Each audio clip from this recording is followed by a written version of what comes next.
Welcome to Hurrdat Sports Live. All right. Let's get down to business, huh?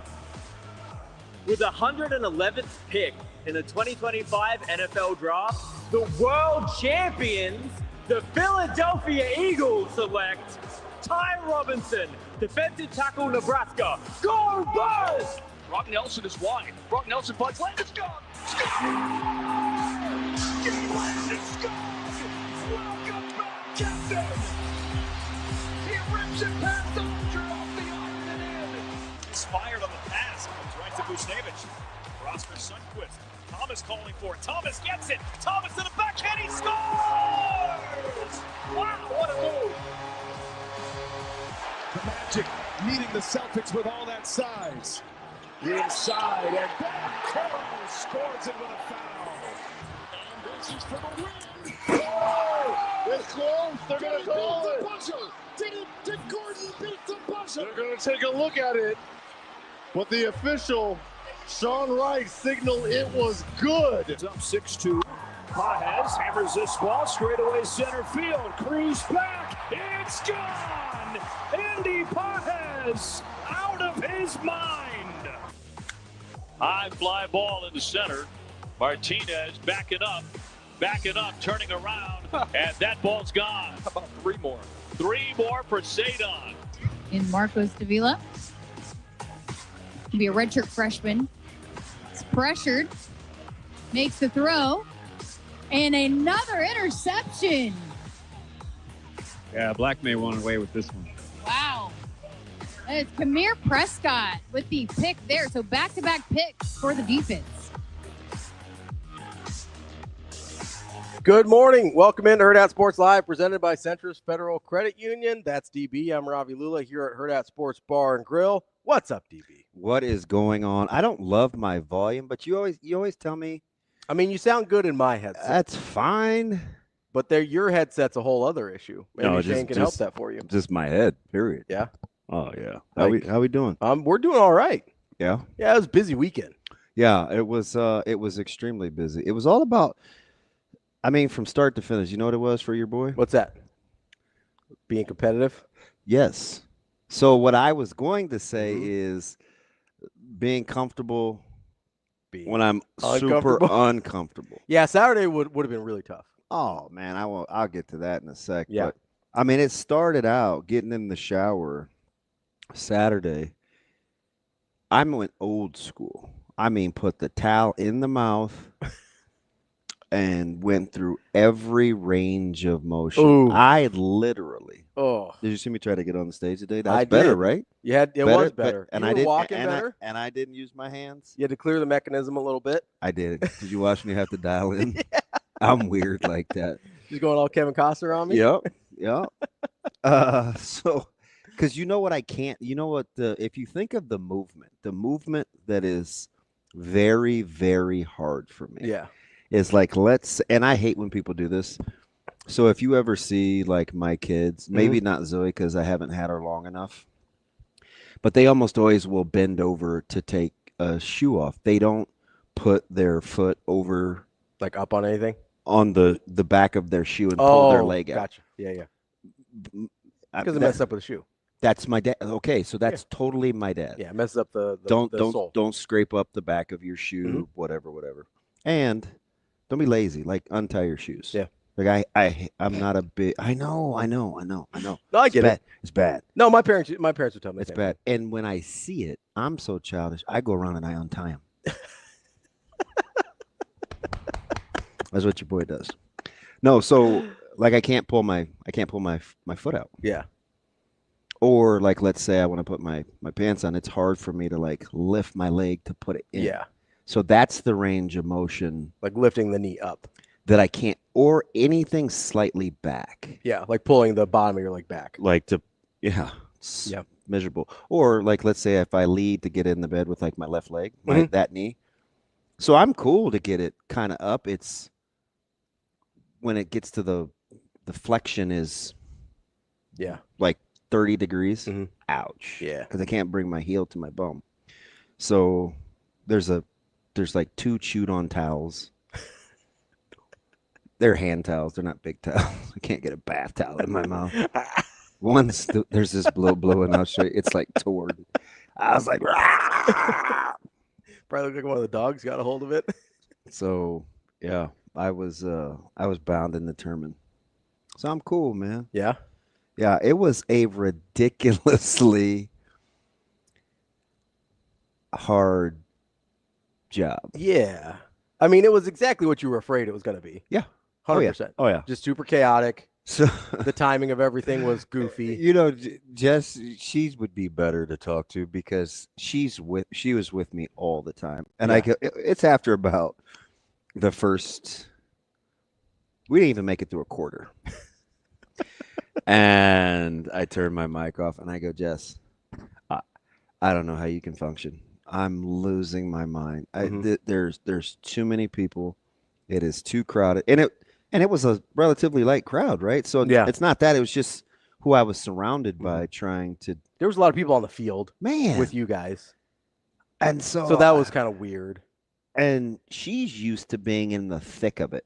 Yeah, because she's on the sidelines for games Yeah. where it's super chaotic. And I kept saying to her, Jess, stop walking towards the people. Go towards the opening. Just, there's people over here. Go the other way. She looked at me one time and she said, stop crying. Like, that's how she said it. I was like, damn. So we just like had to make a joke. Like Yeah. we totally just were like, forget it. Yeah. Let's have fun. Because we didn't know what was going on a lot of the time. Sure. Yeah. And so the cool, here's the cool thing. And I believe this with all my heart. This isn't just because I love Nebraska. Like I could see them adjusting on the fly. Yeah. Whether to cut times down, to not do this, because when you're mapping it out procedurally, it all seems like it should just flow. Yeah. Some things took a little longer than others. And so I can see them working on it real time. And I will say this, it is much better. It's a much better event, obviously, in person than it is on like radio or television. Because the environment in the stadium was really, really fun. Sure. Yeah. Like it was a ton of energy. And thank God for those guys because we just fed off of them. Yeah. And the players, especially the guys that weren't playing, seemed to be a big part of it. Yeah, they just had a ton of fun. So we're just like, all right, we're gonna be super uncomfortable. And Jess is a pro, but she can adjust in a hurry. Mm-hmm. So she's sometimes doing play-by-play. She's sometimes going to break. Like I'm pretty proud isn't the word, but like it was just cool to watch her. You're impressed. Morph into just do what the situation called for. Yeah. Because it was hard. It's like we can't really explain an event. Sure. Hey, here goes it's really hard. You kind of have you almost have to switch into like baseball commentator mode where you're talking a lot about stuff that isn't happening on the field, right? Because you're sort of giving brief overviews of what you're seeing in front of you, but then there's these long stretches where you're not giving a like blow by blow on what's happening. Yeah. So it's kind of a strange environment. I did listen to some of the broadcast because I was down there in the morning, but wasn't able to stay for the actual afternoon part where you got into the football stadium. How'd you like that garage sale line? I didn't even bother. That's like the reason I went down. Wozer. And I looked at it. I was like, I'm not doing Black Friday stuff today. That's not happening. I know one. Like that's a really good idea. Oh, it's a great idea. They'll have to tweak it obviously because it was the first time. Yeah. But see, and that's what I was gonna say. Like for what it was, and kind of it being very fluid, I like the fact that I was walking off the field with Foreman, and he was like, "Man, that was kind of all right." And I was stressed. Yeah. Like I was. Well, yeah, you have no idea what you're walking into. I was super stretched. Yeah. And I was like, yeah, man, like I'm happy with just being able to have fun. Because at no point was I really miserable. Mm-hmm. And it's everything that I don't really enjoy because I have zero plan. Yeah. It's just it's pure chaos. It is utter chaos. Yeah. But I need part of that. Right. It helps you get a little better. Yeah. Stretch like you a I little need bit. like, yeah, like That's good for me. It's like Will Compton on the 225, stretches him out a little bit. Hey, this dude. Regardless of what I told you earlier. Yeah. Don't correlate the two. Yeah. I thought he was gonna poop his pants. While he was benching? Yeah. Yeah. Well, it's not like I 100. Why? Listen. He was straining? Yes. I mean, I said, oh God, there might be the old turtle head. I mean, he's like, and I didn't know, and I wanted to beat, and we're just like chopping it up on the side, because he hadn't been messing with bars. Yeah. When you get old, you start doing different things. Yeah, like machines, dumbbells, whatever. Yeah. I thought he was going to defecate on himself. I really did. I think that the biggest accomplishment of the day is that he did not poop his pants. Hey, I've been there, bud. I have. And I knew he wanted to beat Eckler because I was in there. Eckler knocked out, 14. Like 14, yeah. He had a nice day. And, he cost Rule a pretty penny. Yeah. I had to ask him to the side. I said, hey, you know you're going to be scratching that one off, did you? He said, damn it. What do you think? He had like 5 or 6 in him? I think he was thinking maybe 8. Okay. Not double digits, though. No. And then he said the momentum of the moment got to him, so he went with the double down because he wanted to make Compton uncomfortable. Yeah. But it's just what he's about. Yeah, that's all right. It'll be. This dude loves to make you uncomfortable. Yeah, he wants to see what's inside. So it was like, I don't know, man. It's all right. It'll help on the taxes this year, Yeah. Yeah, you just scratch. Wouldn't you just love to be able to? Yeah, me too. Wouldn't you just love to be able to scratch one of those bad boys off? Yeah. Yeah, that'd be cool. Don't worry about it. Shoot, I couldn't even put my IRS check in the mail. It took me 15 minutes just to let it go. I'm sure people wonder what I was doing. Like, looking at it. Back up from the mailbox. And I went to a grocery store because I wanted the timestamp on the deal. Yeah. And he was a young guy. He's probably, I don't know, he's in his teens. Mm-hmm. And so he was this is how it went. It's like, this is more bad radio, but I'm like giving you this thing. I'm like, here. Can I have it? He's like, hey, you gonna give this to me? You gonna let go? I was like, fine, take it. So I was like, this dude just thrives on making people uncomfortable. Yeah. And it's like, I don't know. The big guys didn't know that they were going to sprint like that. Mm-hmm. Elijah Judy getting on the mechanical bull. I asked Harburg, I'm like, what kind of horse could support that, dude? He said, I don't know, probably a Clydesdale. You need one of them Budweiser horses? See, I don't think folks are just mounting those. Those things are huge. Yeah. So Judy's a big dude. He is not a small fella. He is a big dude. No, there's a lot of big dudes on that team now. Yeah. There's some big fellas. Hey, I'm Borchers. You should have seen that guy eat wings. That's what I was. It was incredible. Yeah. It was so nice. I had to go up to him afterwards. He's like signing autographs. And you know me, like this is my personality, right? Yeah. Like I'm cheering for you. Yeah. I don't care what you're doing. And especially if I can't do it. Mm-hmm. Like if I can't do it and you can thrive, I either want to learn how to do it or I'm happy you could do it. Like I'm not Mm-hmm. So I'm like, hey man, you think we can have a little sit down about how you pulled that meat off? The technique. His technique was incredible. He's the reason they won. Yeah. Legit. No time monster. wasted. No. And there were some other guys like on the O-line that, Spindler was like going into this Mr. Miyagi technique. He's like, and he got off to this roaring start. But it's weird because I think we can do all these things. But some of these guys, like 9-10 wings in, were like gassed. Well, it doesn't seem like a big number. It doesn't, but I've seen this before where people think, oh, I've got like whether it's eating 6 chicken nuggets in a minute or whatever. Shout out Connor Happer. I was very disappointed. He sucked. And that is my dude, right? Like Nuggets? I couldn't believe, I thought he was messing with me. No. I think also when you're doing it in a short time frame like that, sometimes you don't chew it enough and you have a moment where you go, oh, I might choke. Yeah. And then you go, I don't want to die over this. Hey, I'm taking these gut enzyme pills. Yeah. I think that every morning, and I know it's coming. Yeah. I'm like, just get it down. Yeah. Let's get it down. Horse pill. Fudge. I'm to the point now, and I don't know. I have to Google like if it's something happens. Mm-hmm. I want to take the capsule apart and just. Yeah, I mean, it would mess with maybe the release a little bit, the time release. Yeah, like that's what I want to do. Yeah, but I'm afraid. I'd be a guy that walks around with a hole in my chest. What happened? I don't know, man. I ditched the plastic. I don't think it's gonna do that. You never know, man. I don't know. I'm not a doctor. You don't know, take my medical I advice. already dry scoop a ton of stuff, and I probably shouldn't. Yeah, that's not great. That's why I'm on the heartburn stuff all the time. It's like I feel like Puff the Magic Dragon down my sternum all the goddamn time.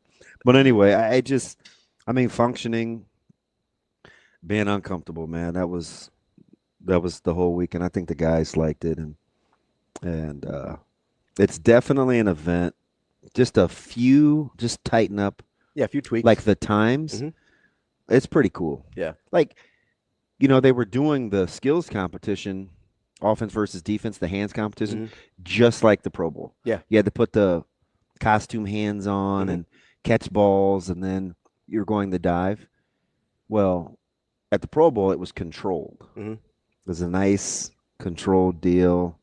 They shot the ball out. You dove on this huge mat. Mm-hmm. Coach Rule took a look at the first 3 throws from the quarterbacks and how guys were actually missing the bag, like diving over the bag because the throw has to be perfect for you to hit the bag right. He's like, blew the whistle. Nah, we're not doing that. Cut the end of that drill off. Just do the regular part. He's like, yeah, he wasn't about to see a guy just dislocate a shoulder. Try to so jump. So you kind of had to do stuff like that, but I don't know, man. People will grumble and bitch and complain, and it wasn't this, it wasn't that. But if you were there, even the former guys liked it. Yeah. And we don't like anything. Ain't that the truth? I mean, you talk about a bunch of Richard heads. It's like, but they were curmudgeons. But they were cool. I got to see my guy Dumas. Yeah. I saw Troy the exact same way I met him. Really? He looks like Lil Orphan Annie standing in front of the Osborne complex, and it's early. Yeah. So he kind of there's this long black shadowy figure. Mm-hmm. I don't mean black because he's team light skin, but I mean he was in like all, in the shadows. He was in all black. Yeah. And he had his hood on. Oh, it was so cute. And I don't mean it like, you know what I mean? It's just like you see this big, strong dude, and he's kind of got his little hoodie on. He looked like the Grim Reaper. And I looked, and it's just me. I got my backpack. I'm walking into the studio. Mm-hmm. It's like 10:40. And I said, Troy? He was like, DB. I did like this little kid hug. I didn't want to jump because I don't know if he's still strong, but, it was like the sound of music. It's like, and so I dropped my stuff off in the studio. He had his family with him. So I ended up giving him a stadium tour. He met everybody. Nice. Oh, yeah. Jess sent me a message. It's 11:48. We were supposed to pre-record already. I'm like, well, coming back. Dude, I was in that joker like well over an hour. Yeah. But I mean, he's just meeting the coaches and the facilities. I love that dude. Yeah. But that's how I met him. He was carrying his stuff in a wagon over to Harper. Mm-hmm. I'm running my stuff in and out because I have to put it in the lobby because Clinton had kicked me out at Tram. Well, he ain't kicked me out. He just was like, hey, man, this probably ain't going to work. Dude's like, you drink too much. Get out. Like, but I'm only 19. That is pretty much what he said. Anyway, I was like, hey, what are you doing? I'm moving back to campus, man. I said, why? I don't like my roommates. I said, mine didn't like me either. Do you want to live together? So the only reason we did it is because we didn't want them to stick us with somebody else because they weren't gonna let you have your own dorm. Yeah. You didn't end up with some randos. And I made him standing by himself. That's funny. He's got 3 kids. His 2 boys are like Goliath and Goliath 1. 8th and 9th grade, then they're 6'5" apiece. Oof. Jeez. Oh, incredible. I heard it was. And his wife hooped at Ole Miss. Oh, so, yeah. Yeah, Elizabeth. So he's got good genes. Yeah. real good genes. Obviously, I don't have a good frame of reference for this, but it seemed like it was a really fun day for like kids and families. It was fantastic. Which I think is cool. I mean, that's what it's. Yeah. I mean, if you're clearly, if you're a diehard, it's like I want more football. And shoot, me too. Yeah. But I want people to have fun too. Mm-hmm. I mean, I think the vendors had a good time. There's probably more value at this point, and I'm a guy that wanted them to play a real spring game, right? Yeah. I would love it if they played a real spring game. Like I enjoy it a lot. It's just a thing that I really enjoy, and it's Husker football when we normally don't get Husker football, and it's great. But if you're not going to do that, or even if you could possibly, I think there's as much value in, and maybe it wasn't this calculated, but I think there's as much value in trying to endear yourself to the next generation of Husker fans. Like those are memories that kids are going to have for a long time that kind of sticks with them as they grow into Nebraska fans, right? Yep. That's one of the big things that the spring game meant for me. The first Husker game I ever went to was a spring game. I was in elementary school, right? I think it's that way for a lot of kids that grow up in Nebraska because it's cheap and it's easy and it's a little more accessible than some of the fall games, right? And when you're a kid, it's free. And so, or it used to be at least. And so, I mean, back in the day it was, right? You little elementary school kids, you go do your dare walk on the field. And you're back in the day? Back in the day. Maybe that's why. Is drug usage up? Maybe we need to get back to doing the pledge. Do the dare pledge? Yeah, because I think the numbers have kind of crept up since we stopped doing the pledge. Kids don't feel as committed. You think going out on the field when you're like in third grade or something that's what keeps people from doing drugs? Yeah. Back in the day. That wouldn't help you. Get that first little offer. You're like, I don't know. You're like, I don't know. Probably 9th, 10th grade, maybe earlier. Guys are like, hey, man, what do you think? Well, no. I remember when I was in third grade, I was in Lincoln. I was with my friends. We were holding hands out on the field, and I said, I will not do drugs. That's true. I took the pledge. Neil Smith was right there. It was a big deal. Yeah, man. You don't think that works? It might not. I don't know. No, don't be such a skeptic. You know what? You could be right. I can only speak anecdotally for people I know. I don't have the data on it. You might be right. I don't know. I'm just saying. Let's do a correlation study about when we stopped doing the DARE pledge and drug use in Nebraska. Well, wait. I don't know if it's up. Is it up? I don't know. That's why I don't want to be. We need to do a study. How would you track the data? Yeah, so I think you would just do overall. You're probably looking at drug crimes because that's the only way to really, unless you're just doing a survey and you ask people to trust you. Well, you got to think with Oxy, it's just up, right? Yeah. So there's a lot of other factors. It'd be a correlation study, not a causation, because you're just doing it off of. Slow down. What I am is what I. Say that again. So it'd be a correlation study, not a causation study, right? So correlation study. Does that only use one ethnic group? Nope. That's a Caucasian study. I'm waiting for an explanation. Oh, as in cause and effect? Yes. So correlation versus causation, right? Get to the goddamn point, Well, man. You see I'm scrambling like eggs over here. I'm like, what does he say? So correlation studies when you can't control variables, so you can't definitively say that one thing causes the other. Yeah. A causation study is when you eliminate all the variables but one, and you can say, hey, like a control. Yeah, you've got a control group. You're only testing for one variable. And then you can say, okay. Some level of confidence, I feel like you're talking to me like I'm remedial. No, you can say with some level of confidence that this is the X caused Y, right? Mm-hmm. Whereas if you're just doing study on available data, you can't ever really prove that there's a cause. Yeah. You can just kind of make pattern recognition and generalizations. Pattern recognition. Yeah. I'd pattern match if I could ever coach a defense. Yeah. We do pattern. You do a little bit of coaching of a defense right now, I think. We pattern match. Do you ever do you like my heads today? Yeah, we got good old Will Compton. Yes. Who's it? We got, is that Cook? That is John Cook. Yeah, there we go. Cowboy Cook. California Cowboy Cook. Again, another guy you spend, I don't know, 12 seconds talking to, and you're probably like, yeah, I need to be better. He is so good. So good. And it's like the combination with him and DBK, because that's a hard guy to fill in for. Mm-hmm. Right? Yeah, absolutely. And her personality trait, it's just a good fit. Jess asked him a really good question about kind of as an overseer and moving on. And he's like,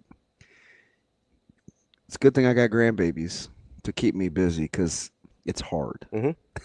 It's hard to shut her down. It's weird because you kind of have this duality, right? Of like, hey, I think I'm ready to be done, but then you hang it up and you're like, ooh, this is harder than I thought, right? Like you kind of get into the stuff and you go, I'm laughing at Josh. Yeah. I'm sorry. No, it's fine.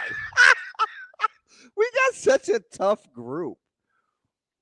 Gosh, Josh is like, that's not how really studies work. That's more like high school science project. In general, that's how studies work. Bless your heart, Josh. I heart you. Now, I'm not a scientist, so if you want to pick at that, that's fine. But that's in general how studies work. They try and eliminate as many variables as possible if they're looking for a direct causation. Sometimes we just can't take ourselves that seriously. That's all. I mean, I wouldn't know anything about that. It seems like some people do, though. Take themselves a little too seriously. Oh. Surprise, surprise. Yeah, that was wild. Let me ask you a question, DB. That was wild. Let me just ask you a question. All right, here we go. Yeah. So if you're Are you really doing this? 100% I am. Okay. If you're asked to do something that maybe you're not naturally gifted at, maybe out of your wheelhouse a little bit, and let's say there's maybe a little bit of a crowd there. So people are going to see it. People have camera phones. You know, the internet famously exists. And you go, yeah, I'll give this a shot, right? You probably go into it knowing, I might end up being a little bit of a meme or a little bit of a punchline here, but it's, you know, it's for the greater good. We're just having fun. Like you walk into that kind of knowing what the scoop is, right? Like you kind of go, this might not go my way, but you see Rico doing it for the university. I'm going, Rico. Right? Like, let's say, what's a you want a good example? What's a sport you're not great at, or anything you're not great at? Try doing play-by-play on the radio of for not a game. Yeah, pretty uncomfortable. Did you at any point ask them to stop the broadcast or take it down because you didn't like how you were being portrayed? No. Okay. No.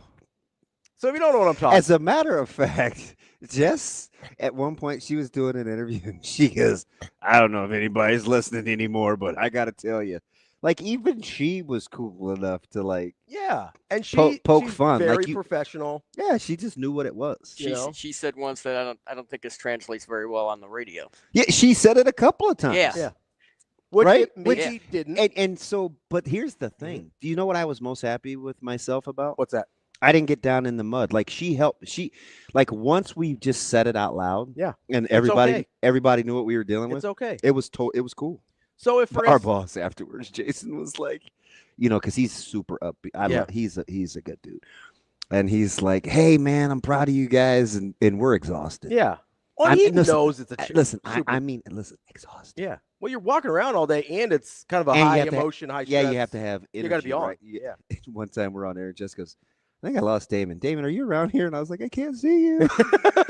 I'm lost. But anyway, like he was like, I was like, that is so hard. And he goes, hey, the interview sounded good. And I was like, oh, he threw me a bone.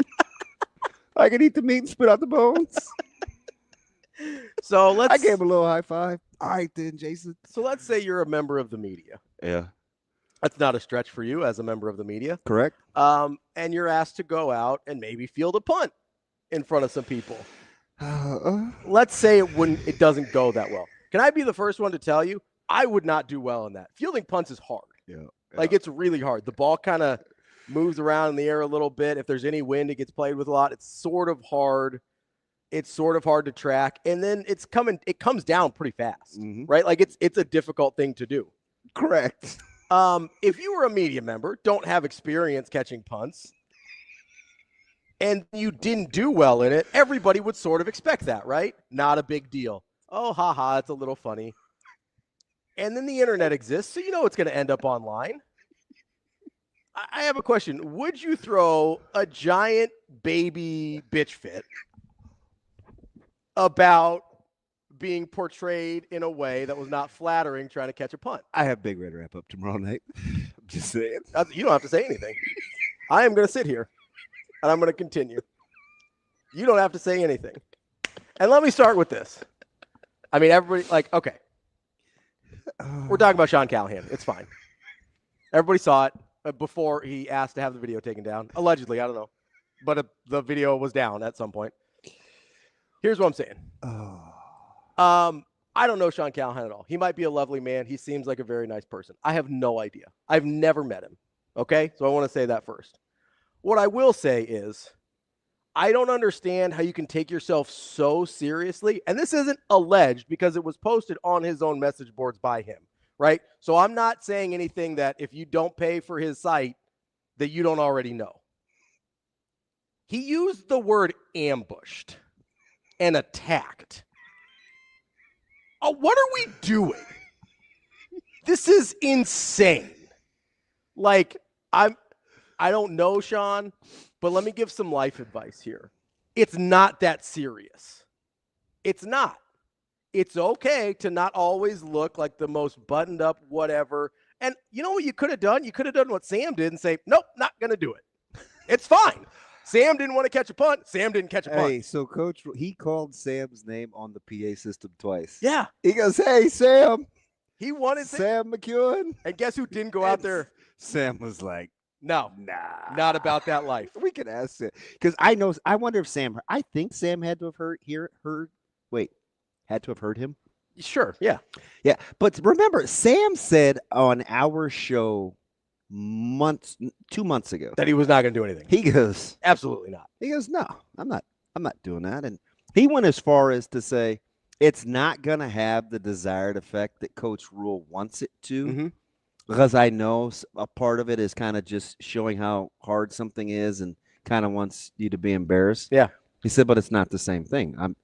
He was way out ahead of it. And I don't know if Coach Rule actually even wanted anybody to be embarrassed. Right. I think he just wanted to see the degree of difficulty. Or he does say things like, hey, we write a lot of these things and we say a lot about these things, and you let people post a lot of things. He goes, and he gives the infamous example about now you need to worry about being a meme by the end of the first quarter. Yeah. That's what he's talking about. Absolutely. That's Absolutely. What he's talking about. I think there's a degree of this. I'm sorry, Shane. I was just going to say, was he doing play-by-play? Is that Coach Rule when you were out there trying to catch the punt? No, but he did have the mic. Yeah. Okay. The other thing is, I do think it had a little bit of a desired effect in the sense that we often are very free, and I'll include myself in this, in criticizing players and not really considering how it affects them as people, right?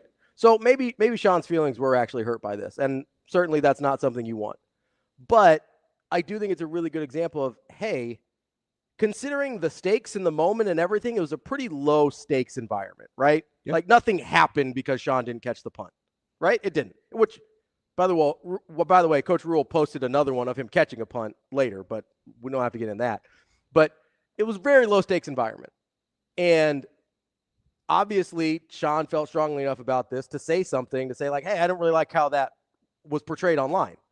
Let's just take for a minute much higher stakes environments in which people of the media, myself included sometimes, which I need to be better about, like very freely criticize and get out of pocket on the way we talk about players doing things in much higher stakes environments, right? So if that has that effect on a grown man who had no stakes involved at all, nothing bad happens if he doesn't catch that punt. You don't lose a game. Nothing happens, right? Doesn't lose his livelihood. People don't yell at him. There's no death threats. Nothing happens, right? If the reaction to that is enough to make him uncomfortable, then I think it did have the desired effect of making people realize oh, these are kids still. Maybe they're getting paid. Sure, whatever. Still kids. Maybe we just don't talk totally out of pocket all the time. And again, I'm talking to myself on that too, because I do it too. So maybe it did have the desired effect, or maybe at least had a positive outcome from the effect. But let me just say, if you had just wrapped your arms around it, it had gone away by now. Yeah, I was joking with Mitch. You know what we were kind of hoping? That they would use a baseball so I could use a glove, because I think Mitch would have preferred a glove too. Oh, 100%. I'd rather track a fly ball. Listen, I'm not good at tracking fly balls either. I was an infielder my whole life.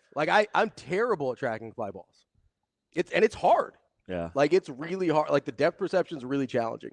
It's not often you'll see the social media department pull something down. Yeah, that's where I had the trouble.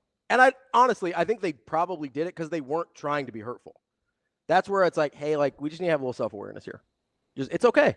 Yeah. It's okay to look foolish sometimes. We do it every day. It's fine. It's all right. What is people going in on Kobe? Kobe, what are you doing? I don't know. He's mad that I'm talking about this. He's mad that I talk about anything though, so I just generally ignore. I wonder where did you lose Kobe? A while ago. A while ago? Yeah. Oh yeah. Oh, Kobe. It's fine. Rico, I want to catch a punt next year. Rico might. He's a pretty good athlete. Yeah. He ran track out at UNK. Like, he's a pretty good athlete. Rico would have a shot. I wouldn't do well. If he called me out, I'd go out there and I'd miss and I'd have a good time about it. That's fine. Yeah. Like, there's some things I know what's in my wheelhouse. I know what's not. And if I do something that's not in my wheelhouse, you got to be ready to be a meme. I do know. I mean, it's not like you don't really want people to say, "Oh my gosh, that was terrible on radio." Yeah. Right. Yeah. I mean, it was tough. Yeah. But it was tough for radio. Yeah. And it's a non-traditional thing. Like, it's really hard. And we joked on when did we have JC? Was it Friday? Yeah. Yeah. Like, she wasn't joking when she said, "This is pretty fluid." Yeah. And it's like, I don't want to do it. Oh, come on, dude. Let's just do it. Do the roar. I was like, roar. Do the roar. Well, I could tell you guys were in trouble as soon as, like, after, like, the first couple of events, you had the sheet of paper there, and it's like, well, this doesn't match anything. It's on the sheet of paper. You should try. I mean, it was so fluid. Like, it was it was kind of stressful. I've been trying to prepare you for this for the last, 2 years. I give you a rundown every day, and we don't get to a damn thing on it. I've been trying to help you. I was trying to get you ready for this. You know, I knew I was in trouble. And she means it with all fun, but, like, my batteries needed to be changed in the mic. Yeah. Early. I'm talking second interview. Yeah. I ain't been out there but 20 minutes. Yeah. And she goes, "Did you ever turn the damn mic off, or did you just leave the thing on?" I was like, "Oh, we're in trouble. We're in trouble." I was like, "Oh, what do you mean this on-off switch?" And then I had to cover my own ass. I was like, "But the battery shouldn't have been that low. Shouldn't have been that. It shouldn't have drained that fast." Hey. And she goes, "Let's go get some more batteries." What's the West Side model? What's the West Side motto? No BCD. Yeah. No blaming. No complaining. What's the D? Deflecting. No deflecting. That feels a little deflecty, DB. I'm just gonna be honest. It was just her delivery. Just felt like you're just blocking. Just a little deflecting. Oh man. Well, I mean, the battery should have been higher. You know, when she gives it back to me, just passive aggressive. Her thumb is by the on-off switch. Did you do it? Didn't say a thing. Just gave it back to me. All right, fine. I got it. Coming up on the show today, we will talk to Sam McKewon, Omaha World Herald. Sam McKewon. At 8 o'clock, like we always do. We need a weather update. I know. I'm a little. It's already looking dicey. It sounds like mid-afternoon we might be in some stuff. Ugh. Not looking forward to it. I'm hoping it misses. Yeah, me too. Oma Dome, lock in, baby. Let's go. Are we subscribing to that? I don't know. I just want it to miss us. I do know there's the 4th Street corridor. That's real. Yes. Yeah. Yeah, over there. Up north of there, you get hammered sometimes, man. You get worked. Coming up at 9, we got Chad Forbes of NFL Draft Bites to give a little recap got a ton of drafts on the NFL Draft. That's DB. I'm Ravi, Lulla. More Hurrdat Sports Live coming up next. Okay, here with Xavier Watts. Long night, a lot of emotions, but you're an Atlanta Falcon. How does that feel? Feels real good. I'm really excited to be a Falcon. It's a good organization. Got a lot of good players. Get to learn from one of the best safeties in the NFL, so I'm excited. What was the range of emotions? I guess I was here all night, got here early, and it was excitement, and then it was like, oh, man. Yeah. Nah, definitely it was a roller coaster. Like I say, coming in, it's exciting. Hoping to get drafted a little bit earlier is what you're hearing, and then, we were waiting, and, it goes back down, but then you get drafted and it goes back up. So, it's a roller coaster, but, I'm blessed to be a Falcon, so.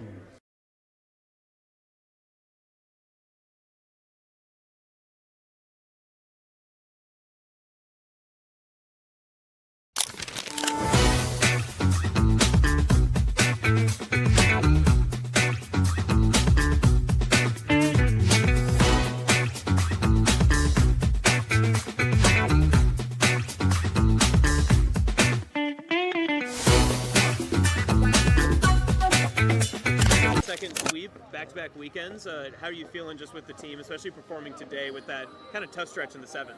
Yeah, with the exception of that one inning, I thought we had a heck of a week. You know, we played really well on the mound. We pitched well. We played well defensively. We're starting to drive the ball a little bit, trying to generate some more extra base hits. We kind of went sideways a little bit in that one inning, but I give the guys a lot of credit. We recovered, went back and scored some runs in the bottom half, and then, you know, controlled the game from there on out. So, but all in all, you go 5-0 on a week, you got to be pretty pleased.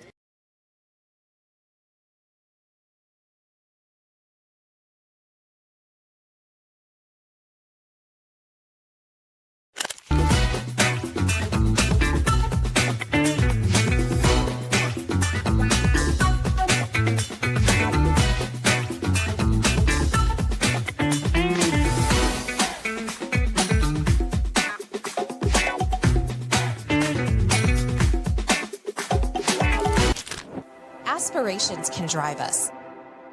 Sometimes a simple gesture is what fuels the pursuit of a dream.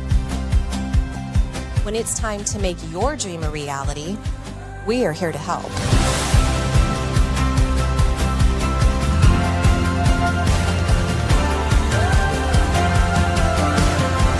Centris Federal Credit Union. We are where you are.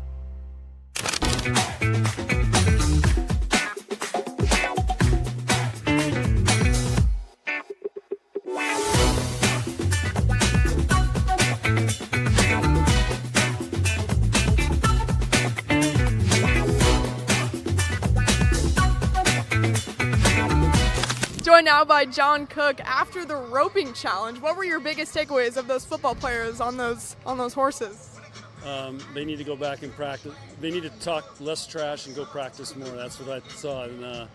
In the cowboy world, this is what they would have told them. Like, you guys are throwing a purse. You need to throw a rope. Yeah, what's your message to Heinrich Haarberg calling you a California cowboy? He apologized several times for that. So I don't think that was his real character. I think somebody put him up to that. So, but we're good. He's a great guy, and we built a really good relationship over the last couple of years, and so we had fun with that. But I think those guys now respect roping a little bit. It's not as easy as it looks.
You're listening to Hurrdat Sports Live.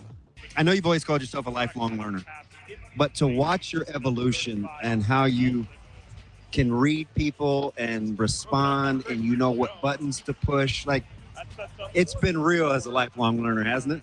It has, and that's something I'm very proud of in my coaching career, is always trying to be a learner. And, you know, sometimes you think you know it all and you're having success, but and that's what keeps you from burning out, and it keeps you going, and it keeps you getting better. And I think that carries over to the players too, that, you know, every day we got to try to get better.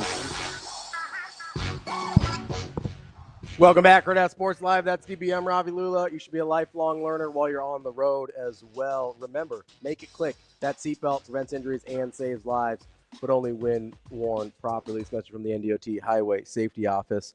I did think the mechanical bulls are awkward looking. Yeah, there were so many guys that looked good doing it too. Yeah, like they looked okay. I mean, I'm like, with the lasso, you know, trying to rope. Ooh. Just the actual And I should have figured they probably weren't going to bring real animals on the field. I knew they weren't with the bull, like with the cows. I just can't. You just don't want to. It'd make a mess. Yeah, the mechanical horses looked awkward though. You So know what I mean? according to the guys, the hardest part was like navigating like riding the horse, riding quote unquote the horse. So because there were two guys that looked really, really good, like Harburg and Carter Nelson looked fantastic. Quinn Clark, Although Quinn, it's funny. People that don't really know Quinn's background and kind of know where he's from. I'm like, this dude is from like the heart of the Midwest. You see this guy with his little lasso?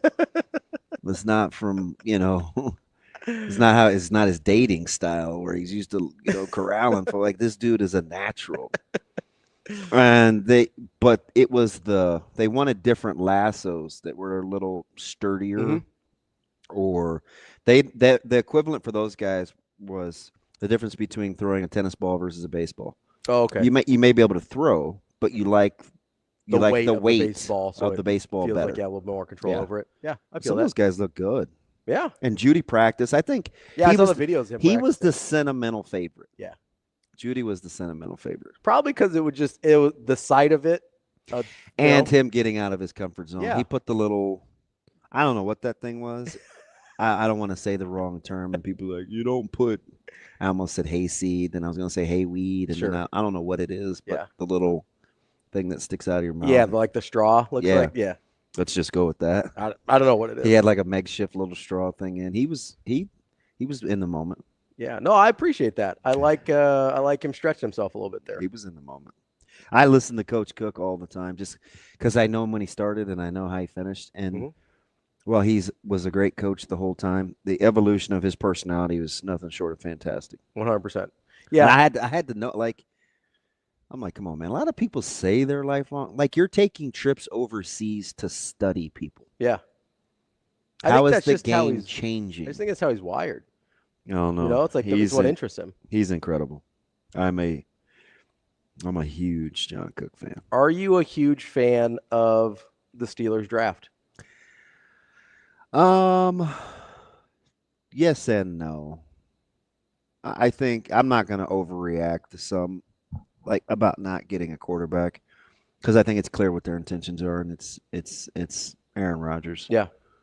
There you was think no Cousins? There's a part of me that thought that they may make the trade for Cousins, but I think they want to keep as many assets as possible and have Cousins. I mean, what does Cousins cost you right now? It can't be that much, right? It depends on what Atlanta would be on the hook for, but I think low 30s or mid 30s, which wouldn't be terrible for a starting quarterback. Well, and especially if you're willing to take on more of the contract, you probably have to give up fewer trade assets, right? Yeah.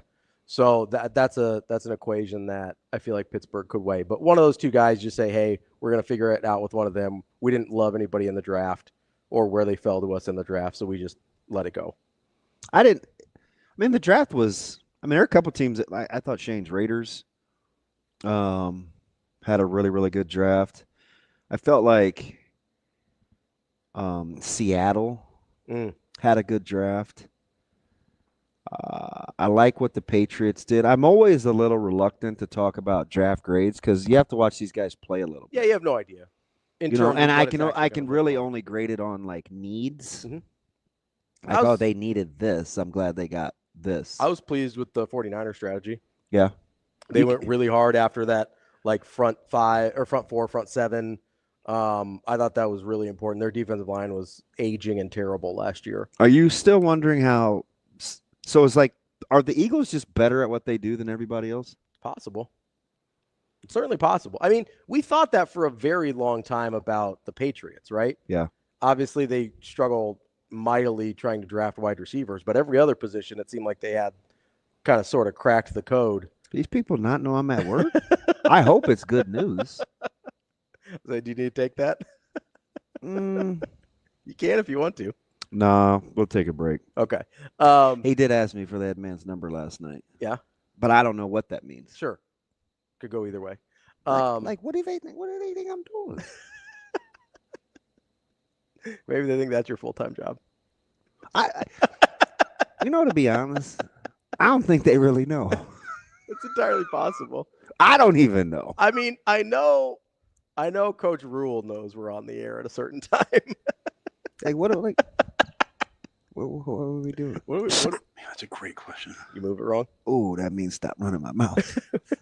Got it. Jeez. Little lightning bolt. Yeah, that was like, zip it, kid. Hey, that's enough. Ow, son of a. It's been a minute since that's happened. Yeah. Yeah. I mean, I liked what the 49ers did, but I think here's the other part of this, right? So we talk about this with high school recruiting into college as well. Sometimes people are better at identifying talent than other people. I do think that's part of it. Sometimes they're just better at developing. It's possible Philly's just better at developing from a certain point, or they know so much what they want that they can identify easily who fits that. Yeah, I thought they crushed the draft. Yeah, they always. I mean, they have. I mean, how many years have we said that now? It's just over and over. People are, and honestly, even if we don't like somebody, when they go to Philly, you're like, oh, maybe. You know who else I kind of like quietly? Who? Kind of like the Lions.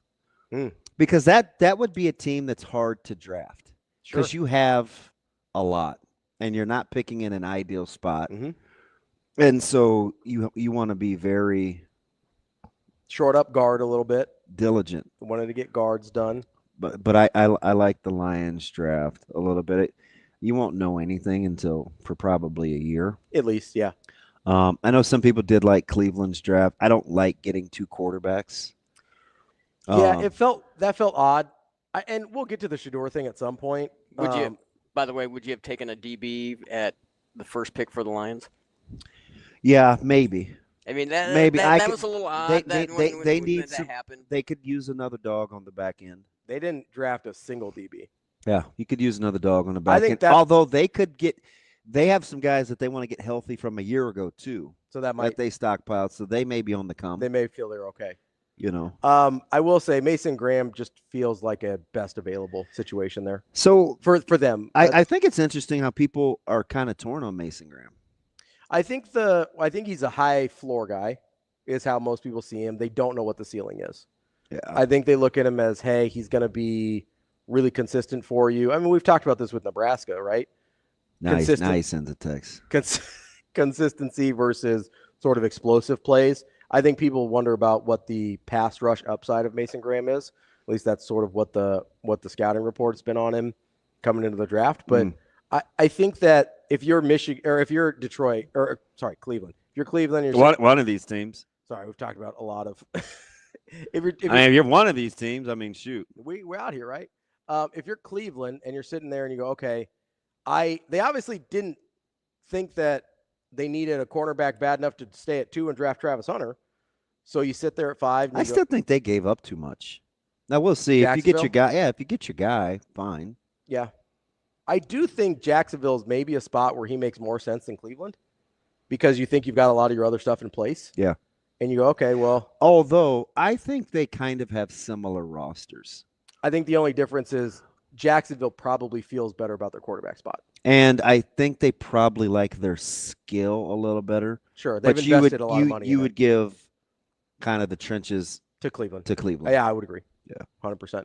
But no, I think they took best available. And if you're there at 5, there's really not another corner that you're probably taking there, or that you're looking at there. Surprised at Will Johnson's slide? I was, yeah. Me too. I think he's going to turn out to be a really good pro. The medicals on him must be horrifying. Either that or people just got spooked. Yeah. You know what I mean? It's hard. It's hard when you don't run. For sure. And especially with people maybe question a little bit of the top end speed anyway, and then you don't run. But man, I said this 3 months ago. I wasn't 100% sure he wasn't the best corner in the draft. And I know Travis Hunter is really good, but Will Johnson's really good. If Will Johnson's healthy, you're getting an incredible player. Yeah, and I think specifically with what's his buckets from like Kentucky, I think he went at the bottom of the first round, maybe 30, 31. Right around there. Yeah. Yeah. You still have to accentuate his strengths, which is man-to-man. So you have to play kind of in that style too. Yeah. So maybe the teams that are getting these guys in the secondary, it is very much scheme related. Sure. Even though you often don't think of that. No, we don't. When it comes to corners, we don't think about that. But that is a pretty dramatic difference, right? Like you've got zone corners versus man corners. That's a real thing. And people, and honestly, I think it's I think it's a position that's a little bit harder for people. It's like running back. We don't always think about zone schemes versus man schemes with running back as well. We're just like, oh, just go get a running back. It's like, he may not be a good fit.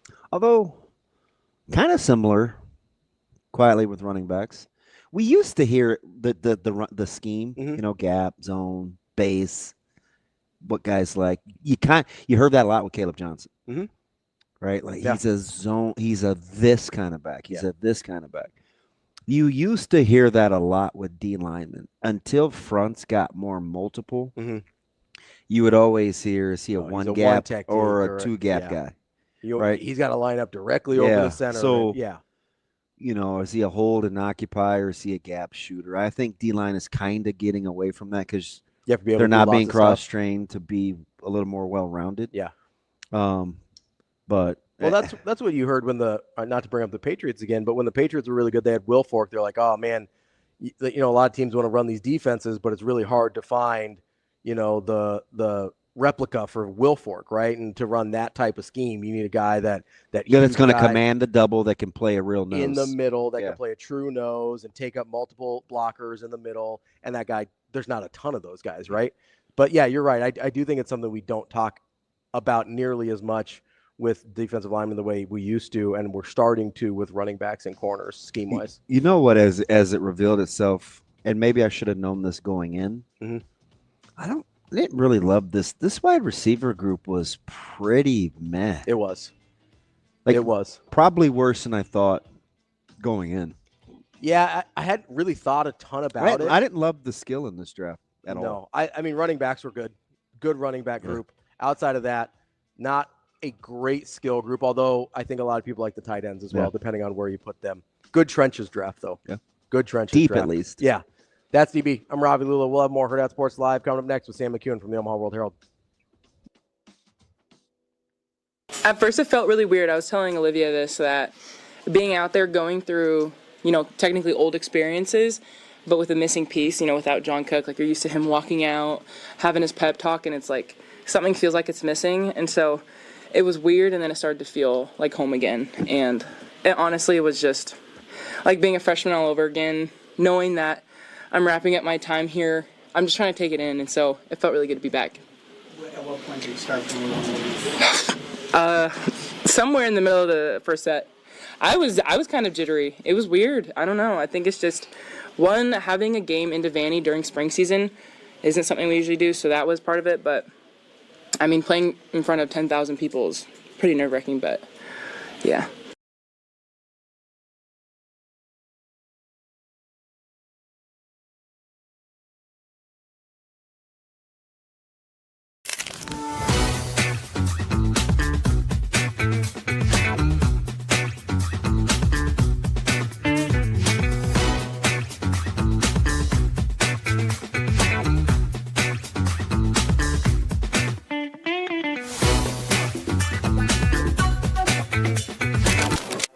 Aspirations can drive us.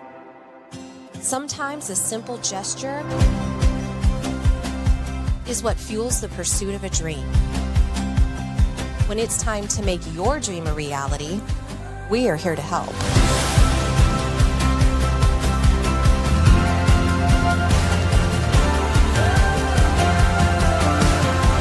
Centris Federal Credit Union. We are where you are.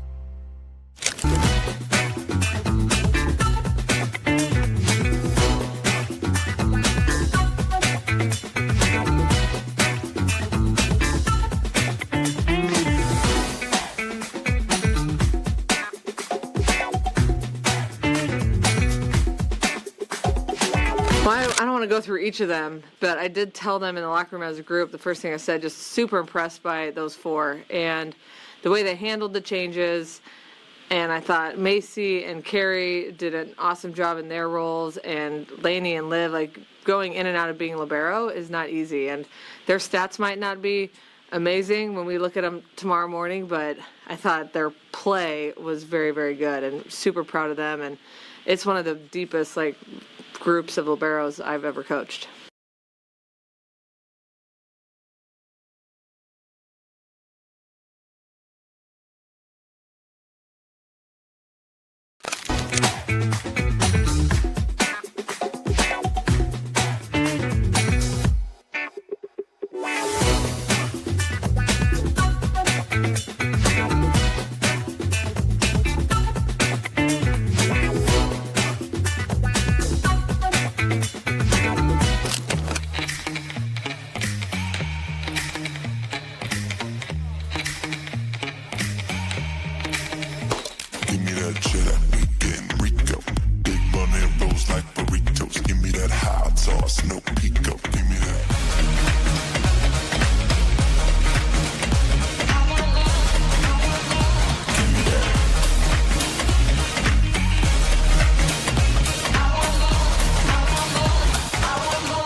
You're listening to Hurrdat Sports Live. He's about his business, and he really wants the offense to be efficient but keep the game simple at the same time.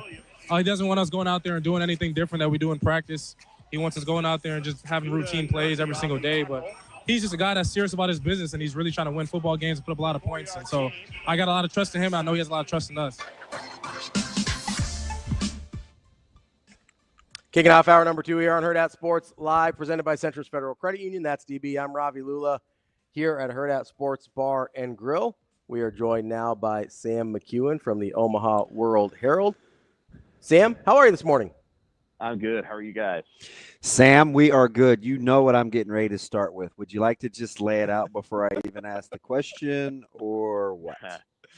How's it looking? It's looking a little dicey today. Outside. Florida, it's like humid.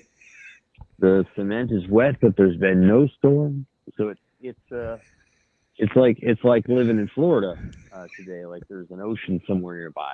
When's what time is it? What's the ETA for this impending rain, severe weather? You know what, Damon? I'm not sure there is one. I don't. Okay. What makes you think there is one? Let me take a look at the old radar here, which I have on my phone. Don't you have a radar app on your phone? Yeah, but I can't read it. I give it to people that are smarter than me, and I'm like, which way is this moving? Looks like pretty colors. I don't know. Ew, I don't know. There doesn't seem to be a ton of rain on the radar right now, so it could just be a humid day. It might be an Omaha thing. Sam, I'm gonna. Which, by the way, I went back and replayed the whole. You're not a. What did he say? You're not a long guy, are you? Yard guy. That was classic delivery. That's good. Did you hear Coach Rule calling your name on the PA system? I did. Yeah, I was in the press box.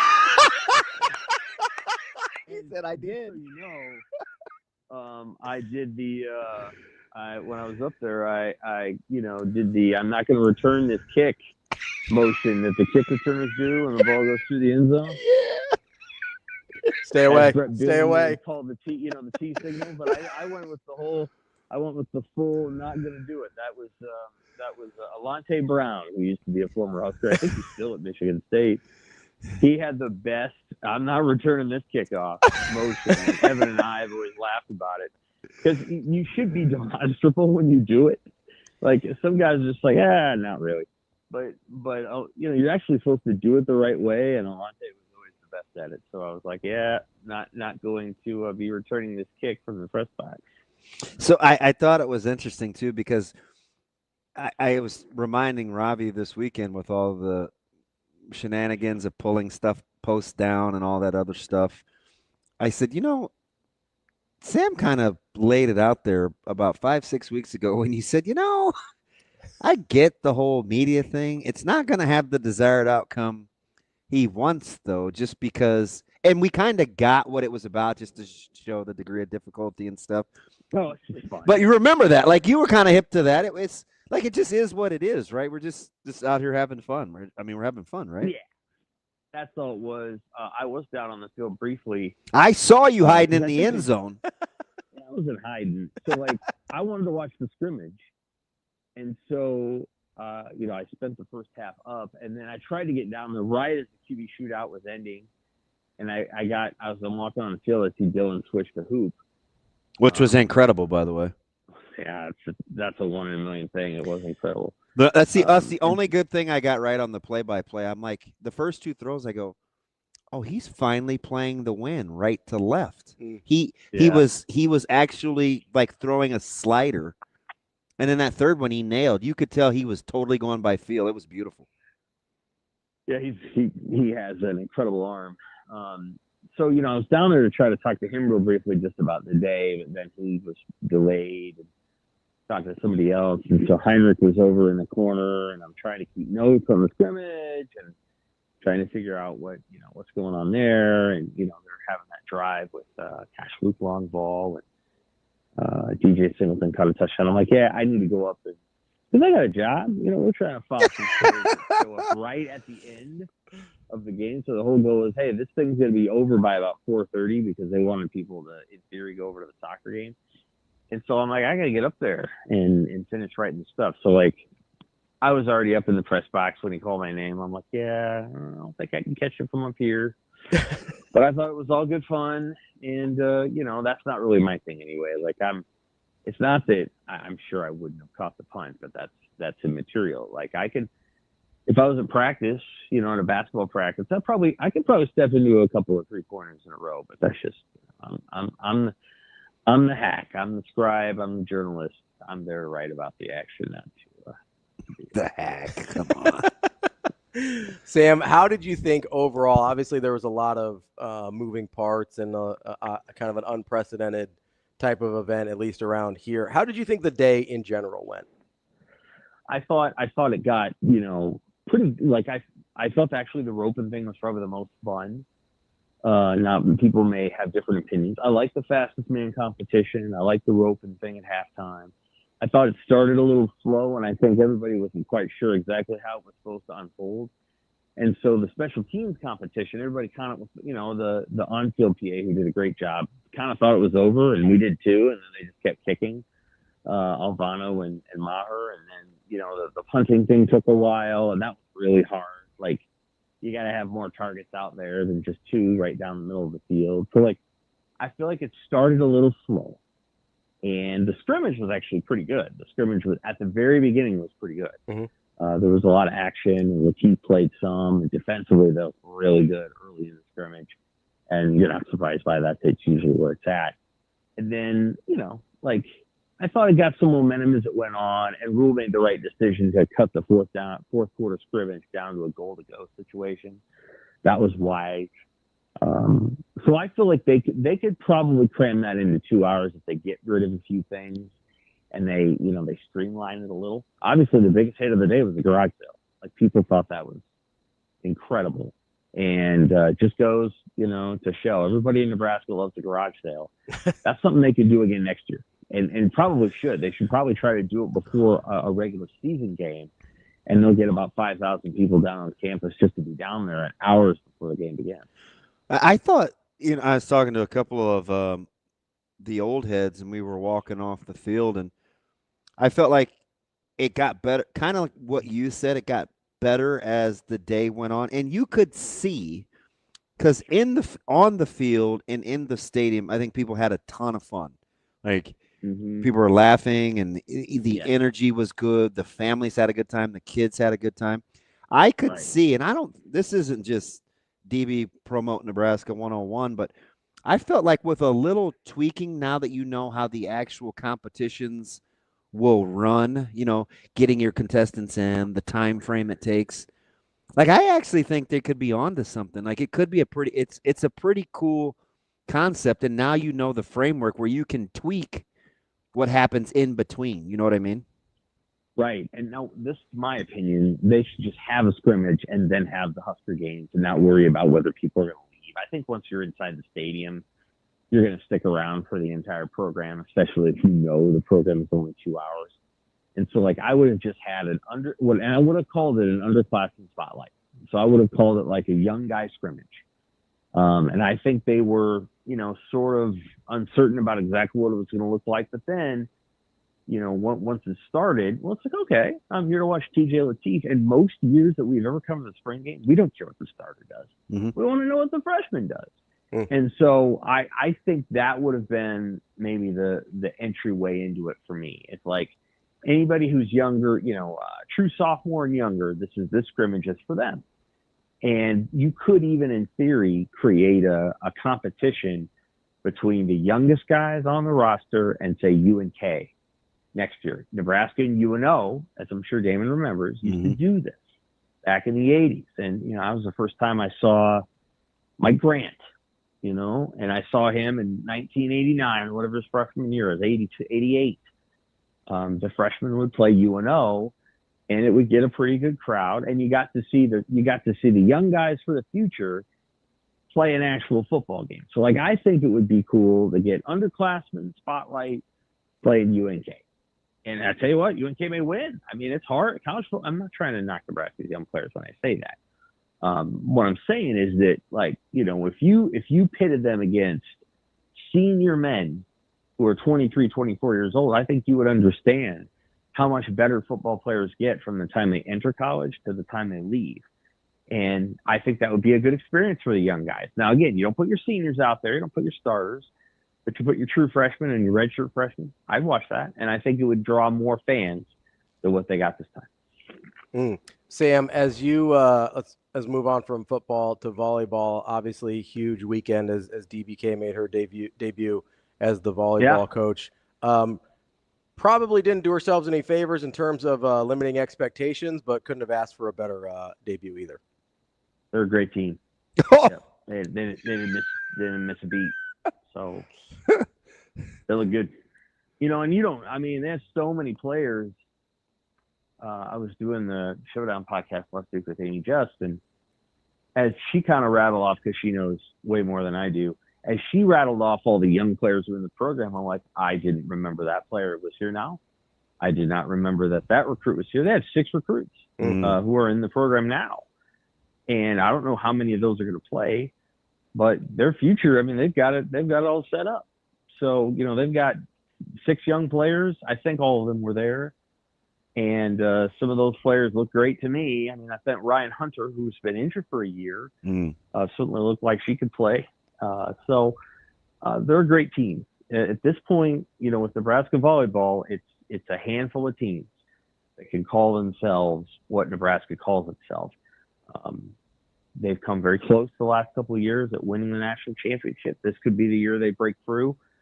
As they used to say about Osborne, you never know when that first national championship is going to come. At least expect it.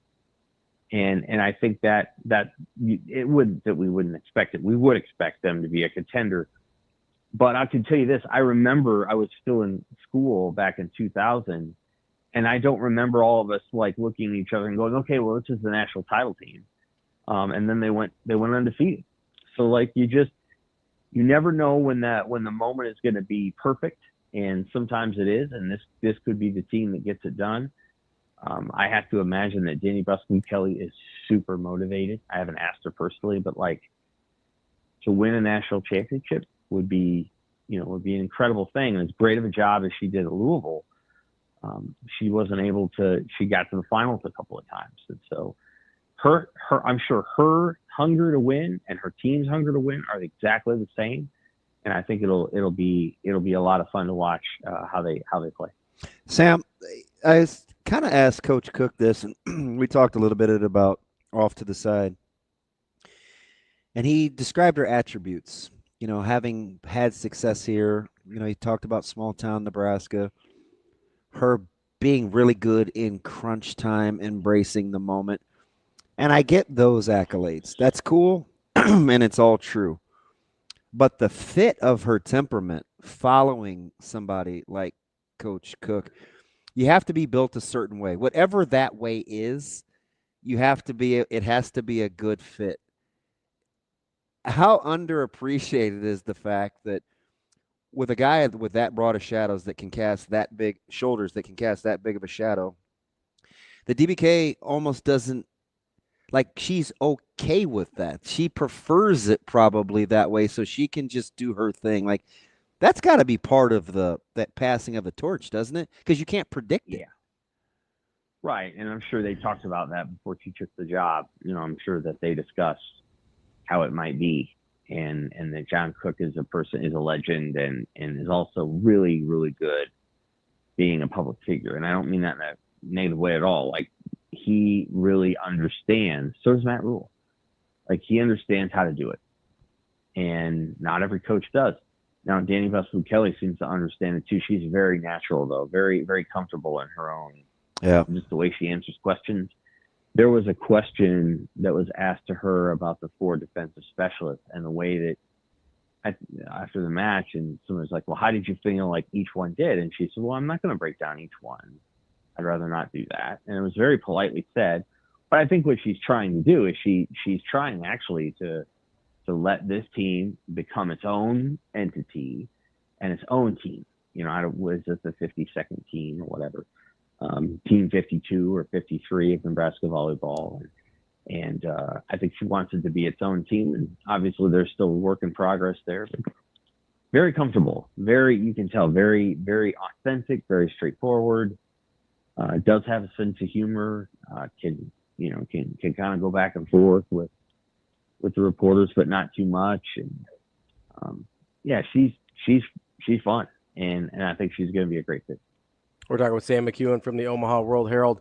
Sam, as we kind of move on from the Nebraska Husker games and everything there, I got to ask you how you felt your Bears did in the draft this weekend. We haven't gotten into a ton of draft talk yet this morning. Yeah, I was really thrilled with their first 3 picks. Now, I like Colston Loveland.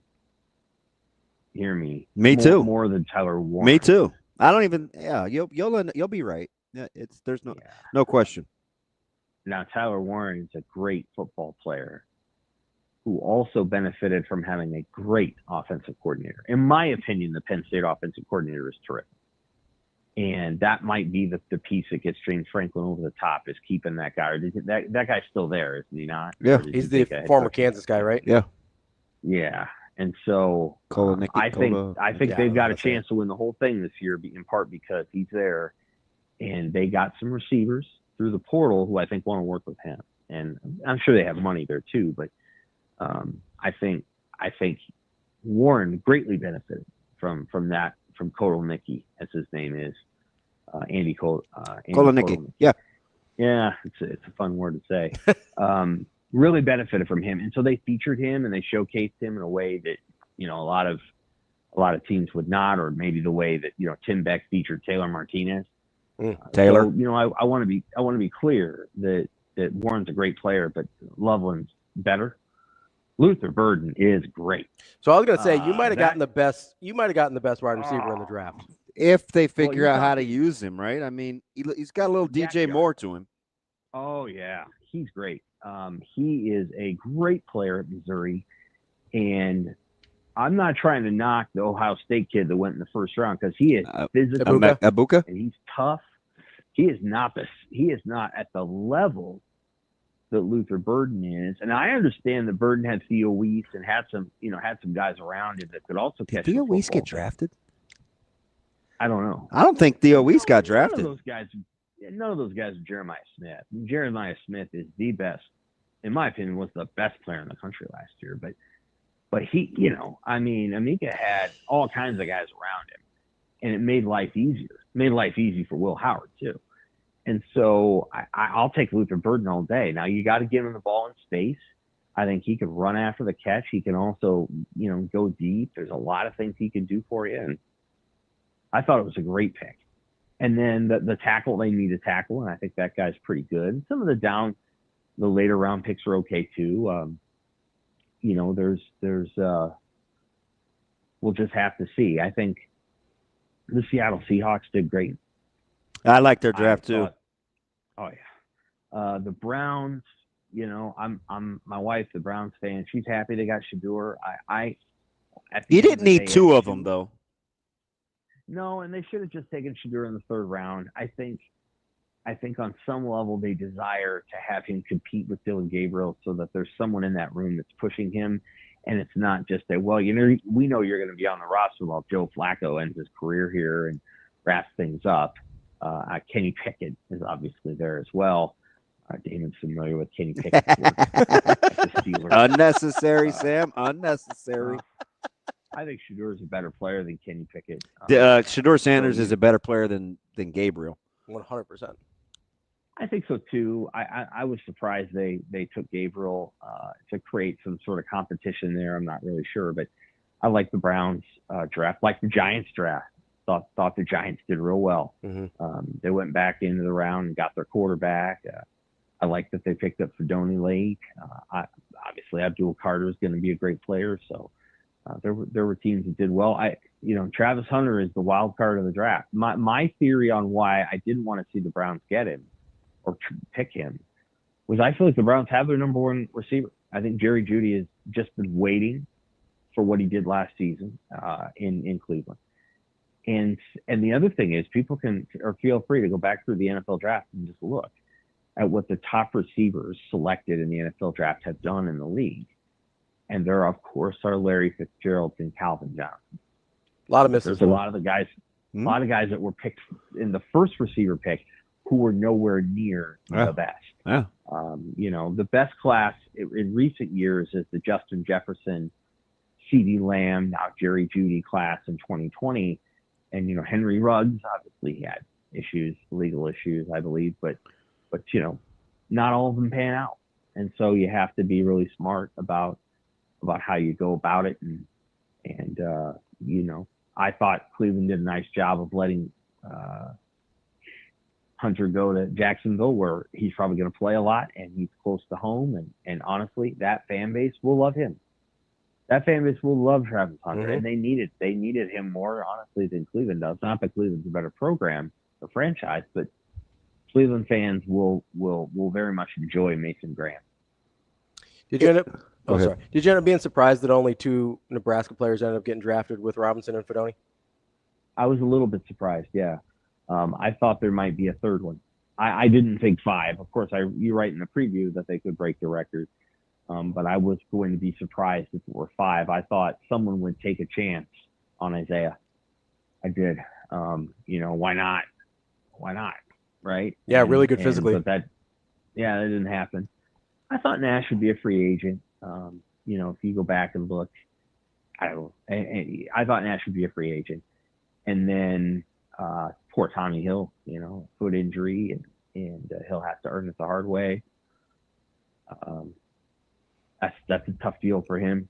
And, he's had some tough moments in his career, so he'll have to figure that out. I think as of this morning, he hadn't signed with anybody, but maybe he has in recent hours. I was a little surprised, but I didn't think it'd be 5. Now, next year, tell me who's the most draftable guy. Damon, who is it? Who's the most draftable guy? On Nebraska's football team? Yeah. Good question.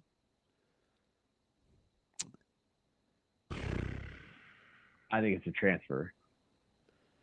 I'm not going to give you Key. No. I don't know. At knee jerk says Singleton.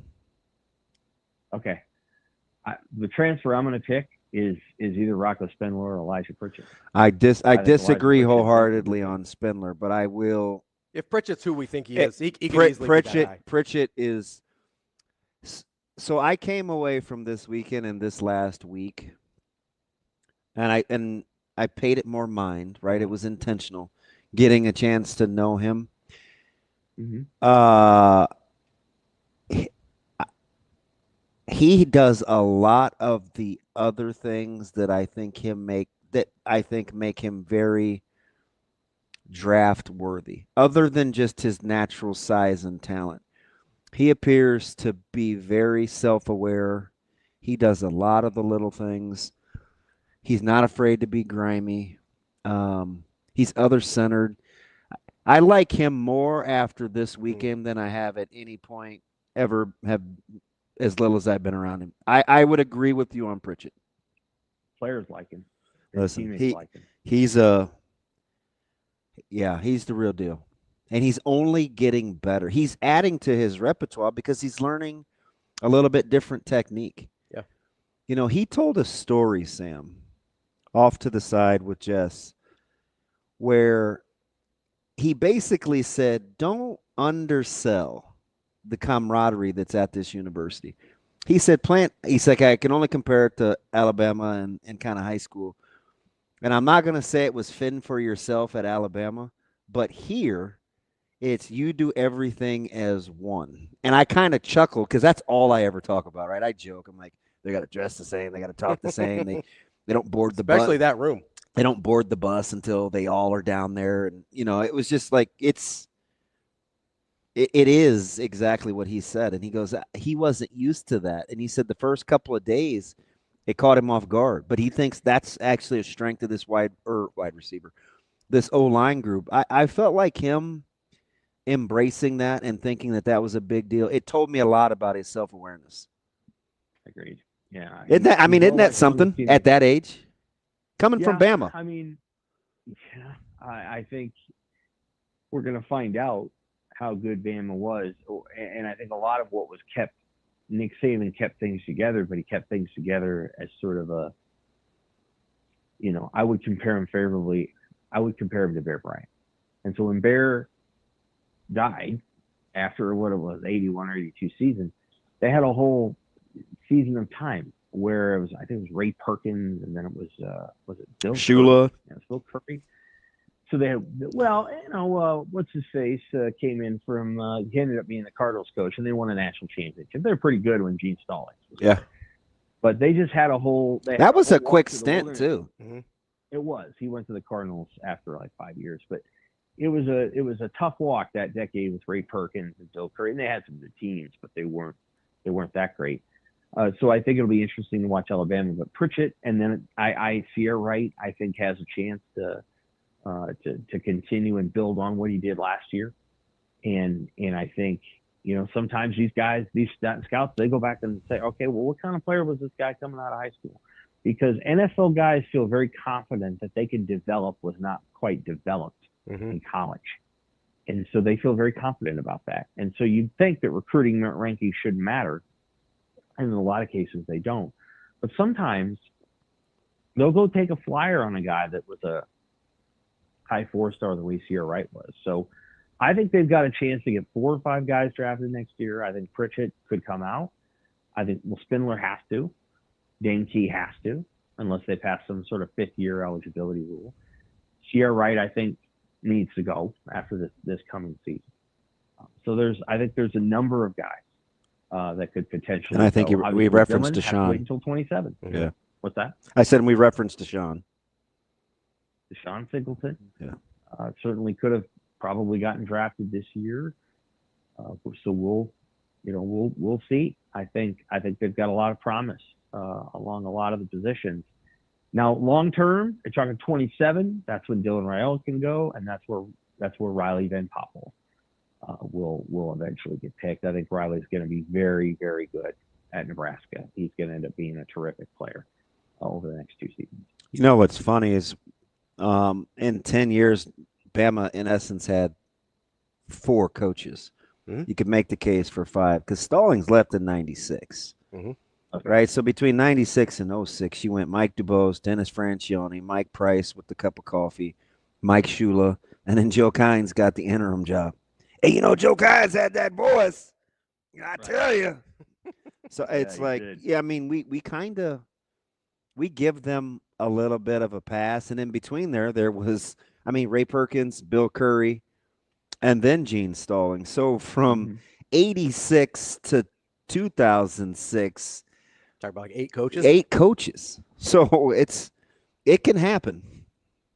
Oh, no question about it. And again, I want to reiterate, Alabama had some good teams in the 80s, had some great players in the 80s and 90s, but it can just happen that way. And it's just hard to win. It is. And a legend leaves, and everybody knows that. Osborne left, and look, we don't need to relitigate Frank Solich. I think he deserves more time than he got, for sure. But you can't change the fact that the 2002 team was 7-7, and that was such a foreign concept to Nebraska football fans. And the 7-7 season isn't really on anybody but the players and coaches who were there. Not to say that we wouldn't take 7-7 now, but actually we wouldn't. Not this not year. now, but I get you. I know what you're saying wholeheartedly. Yeah, so like there's a lot of things that they haven't been able to achieve as much since Coach Osborne left, and there's been other franchises that have lost their all-time coaches, and they've struggled to win too. Texas went through the wilderness when Darrell Royal retired, and the guys they had there, again, they had some good teams. David McWilliams had a couple good teams, but the reality of the issue is that Alabama's got, I think, a good coach, but he may not be able to hold it all together. He may not be able to do it. And when you get a coach who got it figured out, like a Kirby Smart, man, you pay whatever you got to do to keep him. And I think Matt Rule may move into that category if they have a 10-win season. We'll see. Obviously, Rule's not going anywhere. But my point is, if Nebraska makes the college football playoff in 2025, man, just whatever the lifetime contract looks like, I told Ravi when Coach Rule wins, just turn the lights out. Just close up when you're done, because it would be. I mean, you're going to unleash a monster. Because believe me, they're sitting on it. They have built this thing for the long haul, and if it clicks, I'll chuckle. Yeah, I kind of wrote that today. Like I will absolutely chuckle. You can tell. You can tell that it's very close. This next season, the schedule is palatable. As I've said before, now we got 4 months to wait. The first game is obviously huge in Arrowhead, but the Michigan and Michigan State games are, they're in some ways the moment. If you beat both those teams, and I'm telling you right now, both those teams are going to be really good. And Michigan State may only be 7-5 or 6-6. They're going to be really good. They're well coached. I do know that. Oh yes, and they're young and they have players. And of course, remember 2 years ago when they had nothing to play for, Nebraska had everything to play for. They beat Nebraska. So these two teams are really, really good, and they got good coaches and they got physicality and size. If Nebraska wins those two games and they're 5-0, going out to Maryland, they'll beat Maryland. You don't have to worry about that. They'll beat Maryland. So, those two games are huge though. And so we'll learn very quickly in the first month of the season what Nebraska's got. And obviously the finishing kick is important, but those two games are huge, and they're both in Memorial Stadium. Sam, let me get you out of here on this. And I've got to know my audience a little better. And it's a very nuanced conversation, but I tweeted to my man Josh Odson, the guy I've affectionately dubbed J.O. Felony. I was a little surprised. I thought it was odd that everybody kept cheering for the demise of Shedeur, and I get, I guess I get it, man. I mean, we love to pile on. At what point were you getting uncomfortable with how that situation was unfolding, or did you get uncomfortable with how that situation was unfolding? I watched the first two nights of the draft, and honestly, when the Browns didn't take him with the Dylan Gabriel pick, I was like, "What? This is sad." Yeah, I was sad for him. Yeah, I feel for the kid because I don't really think it's about him. I think. Well, to some degree, maybe it is, but it can't be easy to have Deion Sanders as your father when it relates to he was such a great player and he's a charismatic guy. And so, I do think there's NFL teams that are like, listen, if we bring you in and you're really good, but the team's not, and that usually is what happens when you draft somebody early. We don't, there's concern over, well, is this going to become Deion's team or something like that? And I don't know. I feel for him. I think Shedeur Sanders is a good football player, deserves a chance in the NFL, and I hope he's the guy that the Cleveland Browns have been waiting for, and he's great. That would be awesome to me. And so it did feel very tough as you progress through the third round. I will say that in the first round, I really only feel like there's one first-round quarterback. He was taken first, and he is not a slam dunk. I've watched a lot of Cam Ward because I enjoy watching Pac-12 football when it was still in the league and watching him late at night. Cam Ward's a very good player, but I would not put him in the class of Jaden Daniels. I wouldn't put him in the class of Caleb Williams, to be honest with you. If Caleb gets what he needs and he learns how to manage a pocket, that guy's going to play in the NFL for 15 years. And Jaden Daniels is a 15-year player. And so I don't know if Cam Ward is that at all. I think he might be, a 10-year guy and maybe be pretty good, but not Jaden Daniels. And so, nobody else did that for me, including Shedeur. People could just go back and watch Jaden Daniels in college and then watch what he did with the Commanders this year. Shedeur's not doing those things. And Jaden Daniels is great in the pocket too. And so, and Caleb Williams is a much better athlete. So Shedeur and Caleb are similar in some ways. The difference is that Caleb weighs more. He's a little taller and he could run. And Caleb Williams could run all over the field. And that's not what Shedeur does. So, I didn't think he was in that group of players, but I'm happy to see that the Browns got him. the Browns can surround him with good football players. They have good football players, and they'll have one of the 10 best defenses in the NFL. So I guess we'll see what happens. That's our guy, Sam McKewon from the Omaha World Herald. Sam, appreciate the time as always. We'll talk to you next week. Take care. Thanks, Sam. Coming up, I do want to dive into the Shedeur thing a little bit here because I did get uncomfortable with kind of the direction the conversation was going. And listen, nobody's publicly disliked that Sanders family more than I have. So if I was uncomfortable, things got a little weird. That's DB. I'm Ravi. We'll be back. More Hurrdat Sports Live coming up next.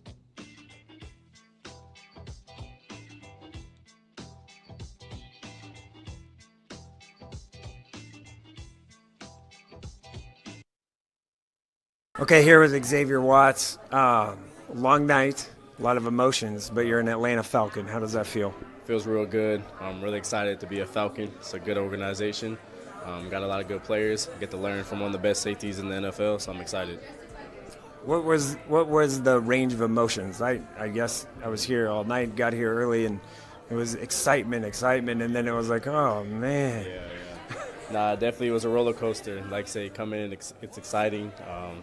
Hoping to get drafted a little bit earlier is what you're hearing, and then, we were waiting, and, it goes back down, but then you get drafted and it goes back up. So, it's a roller coaster, but, I'm blessed to be a Falcon, so.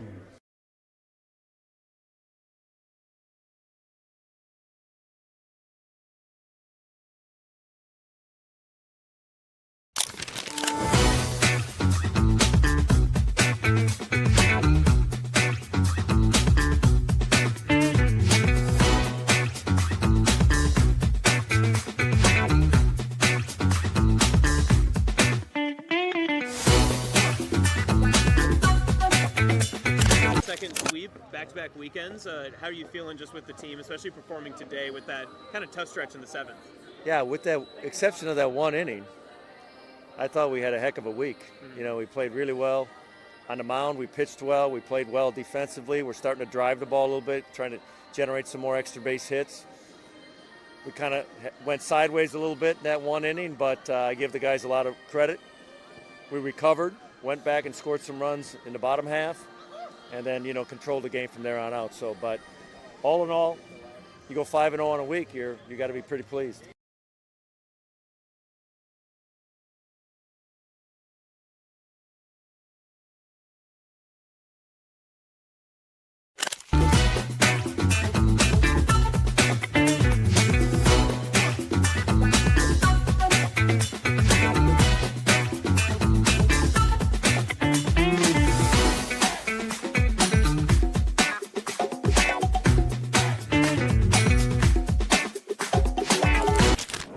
Aspirations can drive us. Sometimes a simple gesture is what fuels the pursuit of a dream.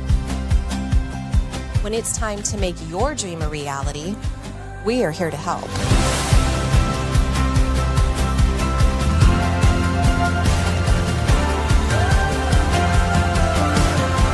Centris Federal Credit Union. We are where you are.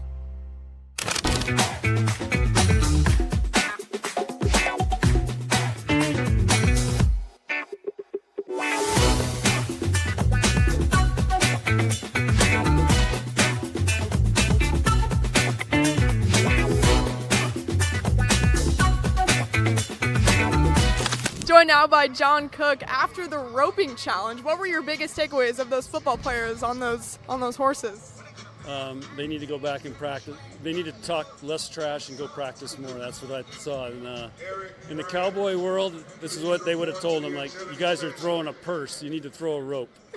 Yeah, what's your message to Heinrich Haarberg calling you a California cowboy? He apologized several times for that. So I don't think that was his real character. I think somebody put him up to that. So, but we're good. He's a great guy, and we built a really good relationship over the last couple of years, and so we had fun with that. But I think those guys now respect roping a little bit. It's not as easy as it looks.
You're listening to Hurrdat Sports Live. Welcome back, Hurrdat Sports Live. That's DB. I'm Ravi Lulla here at Hurrdat Sports Bar and Grill. Make sure you come in and visit either location, either in La Vista or Gretna. They've got the April specials for a couple more days here, the Southwest Melt, the Portobello Mushroom. Make sure you come in and check them out here at Hurrdat Sports Bar and Grill. DB, we were talking about Shedeur with Sam there. Shedeur Sanders. And I don't want to mischaracterize my position here. I have been very anti-Sanders family for a while, right? Is that fair? Yeah. Okay. I just want to make sure that this is coming from a place of being genuine.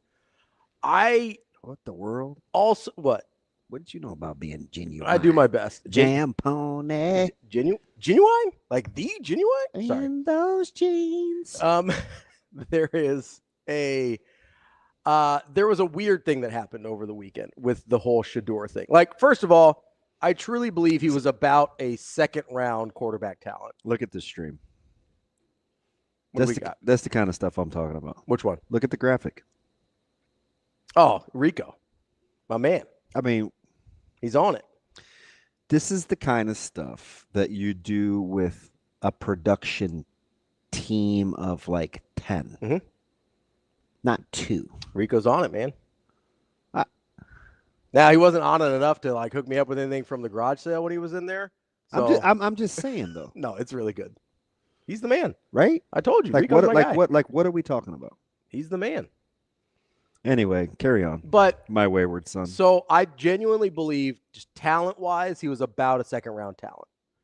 I agree. I thought he was going to go in the first round because of the quarterback draft class. I thought he was going to be probably second half of the first round. I also agree. And probably a deserving place was late first, early second, whatever.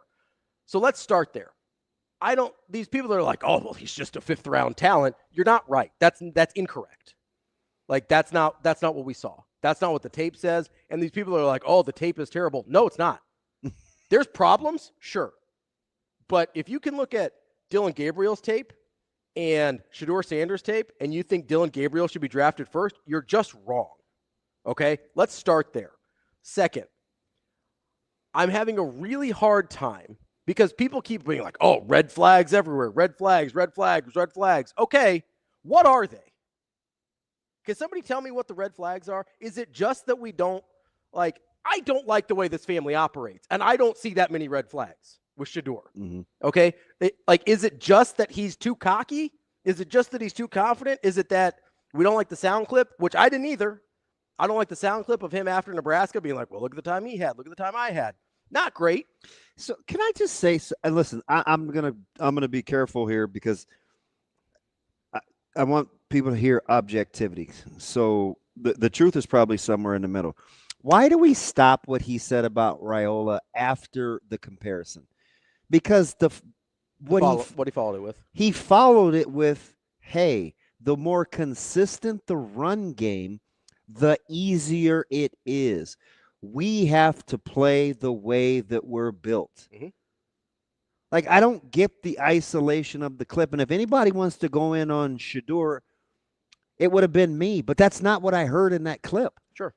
That's not what I heard. He said, hey, how many times did Raiola get touched? Okay, there's the obvious clip it. There's the soundbite. But he followed it up with the consistency of the running game. And, and he even said, hey, this is kind of how you have to play to your strengths. This is kind of how we had to play. And it wasn't advantageous. Like, what he said was not wrong. I don't care. Like, just listen to what he said. So I agree. You're right. It gets clipped. It gets clipped at the sexy soundbite, and then we move on. Like we're being disingenuous. Like we're being disingenuous Sure. as a fan base as we say, well, he threw his own. That's not what he did. Also, like don't say that's not what he did. But let's say I'm looking for red flags, so I want to read it negatively. Okay, let's say was he drag racing? He was not. Vehicular manslaughter? Nope. Sexual assault? Nope. Drugs? Nope. Ooh. That's what I'm asking. What's the red flag, right? Because And I get that people said he didn't do well in the interview process. Okay, that's fine. But how much of the Dion thing are we putting on Shedeur, right? Because that's a guy that I don't particularly like, and I don't understand how the interviews could have been so bad that he falls 3 rounds below his talent. NFL teams knew Johnny Manziel was on cocaine. They knew this during the draft process. They knew that this guy was unprepared, didn't do well in the interview process, and was actively on cocaine. And I know people are like, oh, well, the talent's drastically different. Listen, we knew, like, most of what Johnny Manziel was doing that we were enamored with was running around. This guy's like 5'11", a $180, and ran like a 4.7. We knew that shit wasn't going to play in the NFL. We knew that. We knew the 1,400 yards in the SEC rushing was not going to play in the NFL. So don't come to me like Johnny Manziel was some Cam Newton-level talent. He wasn't. I also know, and I said this in real time, and I've said it to you a million times since then, that Heisman belonged as much to Mike Evans as it did to Johnny Manziel. And let's also forget people like, oh, Johnny Manziel won. Let's take a little look at that. What was the record? What do you think Texas A&M's record was the year before Johnny Manziel got drafted? 7-5. 9-4. What was Colorado's record this year? 9-4. It was 9-4. Also, you want to get real deep into it? How many bowl games has Colorado made since like the mid-2000s? Give me the year. 2005. They have made 2 bowl games. Not including the COVID year? That is correct. Yeah. Okay. How many bowl games was Texas A&M making before Johnny Manziel made it? Or before Johnny Manziel was there? Oh, they went through a stretch. I will say less than 2. They were going pretty much every year to a bowl game still. Oh, okay. Yeah. That's on me. They were going pretty much every year. How many bowl games had they been to? Yes, sorry. I thought, not how many they missed. Yes. They had missed 2 my bad. in about they had missed 4 in about 15 years. You threw me with stretch. Yeah, I threw it through. That's okay. It's okay. It's okay. But yeah, they had missed like 4 bowl games in 15 years. Okay. When Johnny Manziel was there. Okay, so we're talking about vastly different things. Going 9-4 at Colorado is like going 11-2 the year that he had that first year under Kevin Sumlin at Texas A&M. Like he didn't win significantly more than Shedeur did. He really didn't, considering what the programs were. Like if we grade Kansas on a curve, we have to grade Colorado on a curve too, right? If we're going to be obsessed with the job they've done down at Kansas, then you can't have a different measuring stick all of a sudden for Colorado. Because for the last 15, almost 20 years, Colorado's been Kansas. So you can't tell me it's the winning because he's turned 2 programs around. Not like Jackson State was lighting the world on fire before he showed up. So you can't tell me it's about winning. You can't tell me it's about talent because, again, second round, I'll even give you a third. I'll give you an extra round if you're like, man, I don't love some of the interviews. We bump him around. But I'll tell you this, the interviews haven't mattered that much for anybody else. So, Shane, I want you to play a couple things here. Because I heard this over the weekend. Some people, like I don't listen to everybody because I kind of know if people have a preconceived notion or they want to be right, I can't get any objectivity out of them. Mm-hmm. They're just going to say, well, I told you. And I understand that too. But I'm trying, when I want to arrive at my own opinion, I start with, what do I think? What can I prove? Mm-hmm. Then what do people that are closer to the situation think? What's something that I haven't thought about that I need to think about? And then I'll probably arrive at wherever. That's just typically how you like to come. How I like to think. So I heard a couple of things during the slide. Mm-hmm. Oh, there's one I haven't touched on yet, but go ahead. So when it became apparent that he wasn't going to be drafted, it was like the dude or the girl that's in the relationship and all the friends say, man, I told you he was this, this, and this, or, or vice versa. Man, she never this. And it's like you weren't trying to tell me while it was happening? Right. So I'm out on that. Mm-hmm. The other thing is at what point is like at the quarterback spot, do you just not want what comes with it? So like the circus. or whatever you whatever it yeah. is. For whoever it is. Yeah. Okay, fair. Okay. And the other thing is we got to stop saying 32 teams because it's not 32 teams. No. It's the 7 that went in wanting a quarterback. Yeah. Or 8. Right? Yeah. I think that's fair.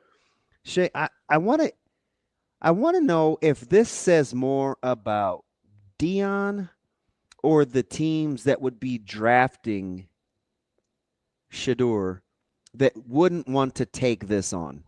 Shane, play the clip. Teams that I won't allow him to play for. Whoa. This is my profession. I know what's behind the curtain. We ain't got to get back there for me to understand what's not prominent for my son. I'm not doing it. Ain't And no if he way in the doesn't world. listen to you? Who? No, you must mean owners, like not my son. Have you told him privately who you would like for him to play for? It's not like who I would like for him to play for. It's a couple teams that I won't allow him to play for. Whoa. Okay. Shane, play the second clip. One of them is going to be one. That's what I'm talking about. One of them is going to be Speaking one. into existence. And the latter one would not go behind 4. Now, all this is subjective because I know where I kind of want them to go. And let's not forget shallow, okay? But I know where I want them to go. So there's certain cities that ain't gonna happen. Okay, you on point. It's gonna be it's gonna be an Eli. Should I be moved by that if I'm a franchise? Is that Deion's fault for saying that as a dad? Because at that point, he's a dad. Is that his fault? Or is it on the teams that may not be able to handle that? Because I heard this. Well, if New York takes him, Dable's on the hot seat. And how long before we hear the bring on Deion? Like, is that a reason for this? No, I think is it a good enough reason? I don't think so. It doesn't sit well with me either. Here's what I'll say about those clips. We didn't have a problem when Archie Manning did it. We didn't. Archie Manning did this, except worse. Do you want to talk about Jack Elway? Yeah, let's talk about Jack Elway. Let's talk about Archie Manning. We didn't have a problem when they did it. Now, listen, I get that John Elway, even at the time, was considered a generational prospect. So we're talking about a little bit different things here. But a month ago, we were talking about Shedeur Sanders as possibly number 3 pick in the draft. So we're not talking about that much different things. Okay? Let's remind ourselves contextually how we got here. So if you're a franchise and you hear that and you're scared off by it, I'm calling BS. Because you weren't scared off with Eli Manning. You weren't scared off with Jack Elway. I'm sure there's other stories that are less prominent that we don't know about. But here's the other thing. I keep hearing, oh, he's not humble. There's not a bit of humbleness in him. When's the last time you've ever heard an NFL team say they want a humble quarterback? No, I know. What do you always hear? What do you always hear? We want a confident quarterback. Yeah. I want a confident quarterback. Listen, if we like him more, it's confidence. If we don't like him, it's cocky. And yes, I think he can be cocky. Guess what? So can Joe Burrow, and I love him. Love him. Yeah, Joe's made it cool. Shane, kill the music. To be indifferent or to be whatever, right? Yeah. That's his whole thing. I talked about this last week. We don't have to take a full break, so it doesn't matter if we only go whatever. When does it go from being, hey, it's cool that Joe Burrow is unflappable to, hey, we don't like that Shedeur Sanders is indifferent? Like, that's a huge problem for me because we're talking about the exact same personality attributes. Yeah, so there's a couple of other things that were kind of prevailing thoughts that I don't agree with. I don't want to make it – I certainly don't want to make it about race. And this is as a guy that grew up wanting to be a black quarterback that was very good friends with Briscoe. Like, I've heard it all, right? I've seen guys that will go out of way to not look athletic, to stand in the pocket for the sake of bucking the trend, right? I grew up in a high school era that had the Sherrods and the Cluster Johnsons and the Tony Velans, and everybody had to switch positions. So I understand that. But what the pushback I would give to that is there were still the Jamarcus Russells of the world who everybody knew was a crapshoot, right? You come in, you're weighing 265, and people wonder about your weight issues and how serious you are at football, or guys that infamously say, hey, I didn't come here to play school, Mm-hmm. and they get drafted with a very small tiny window. sample size. Okay. Jameis Winston, who had a sexual assault allegation and multiple other off the field issues. Right. Still go number 1 overall. Still took that guy. Yeah. 1-1. So it's not a race thing. It can't be. No, because there's too many other examples of. Yeah. Yeah. Okay. So if I set that aside, yeah, what's the talent disparity between guys that people are willing to reach on and overlook significantly worse things? Red flags, yeah. Than what we saw with Shedeur. That's where I think the guts of the conversation lies. That's why I started with second round talent. That's why I started. That's where the guts of the conversation have to start. Anything else is just speculatory. I agree. Right, because we've seen some reaches on some brothers before. Yeah. We just thought that they were uber talented. Mm-hmm. Now, Kobe asked an interesting question, and I think it's fair. He said, would I be worried about coaching someone that has only been coached by his father? Sure. I think that's legit. But I also don't call that daddy ball. That is not daddy ball. Mm-hmm. Because he performed at a very high level. He's a really good player. He is. He's like we've ignored that part of this conversation. He's a really good player. And I think we're doing him. I understand it. Because if I'm being honest, Kobe, I'm taking all the truth serum. One of the reasons that I did not want to coach Caleb in middle school is I wanted him to have a different voice. Mm-hmm. Like he needed an Alvin Mitchell. Totally fair. He needed, a Ryan Terry. I wanted him to be able to receive instruction from just about anybody. Absolutely.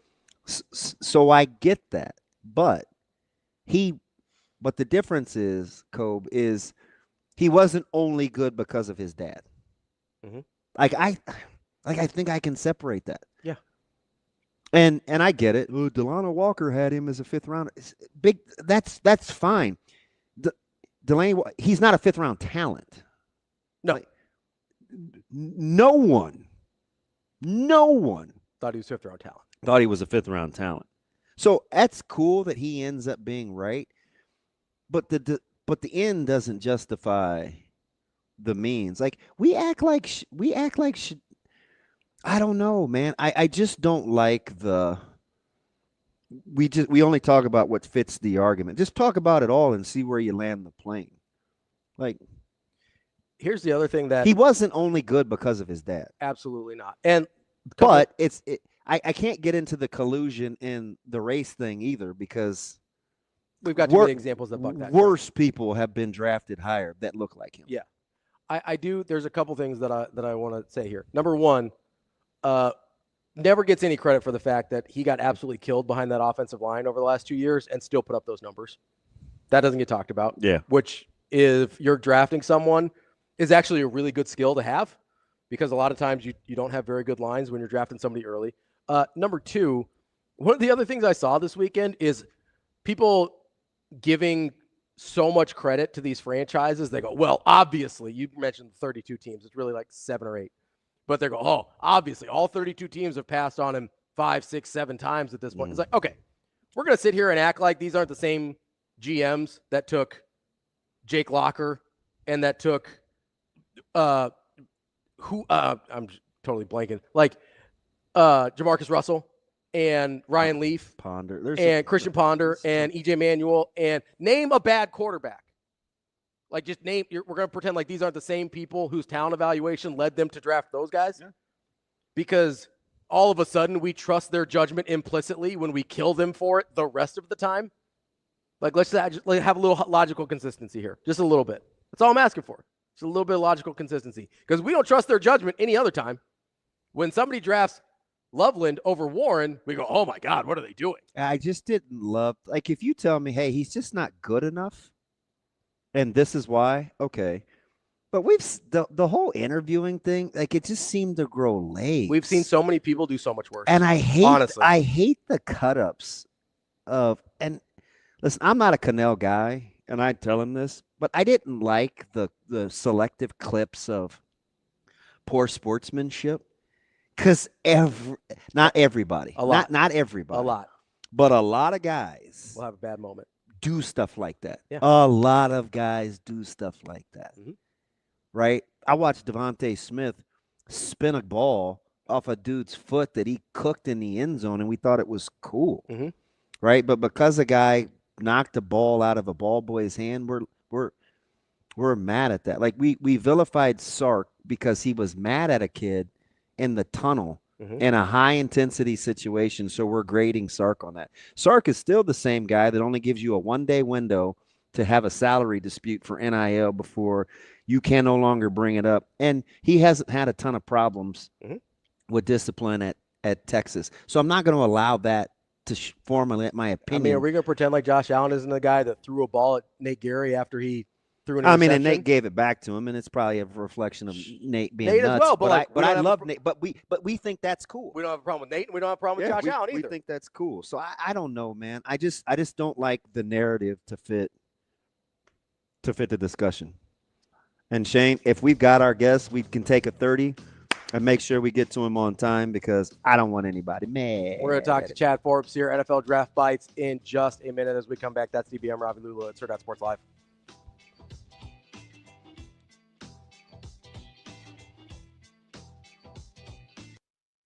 We will be back.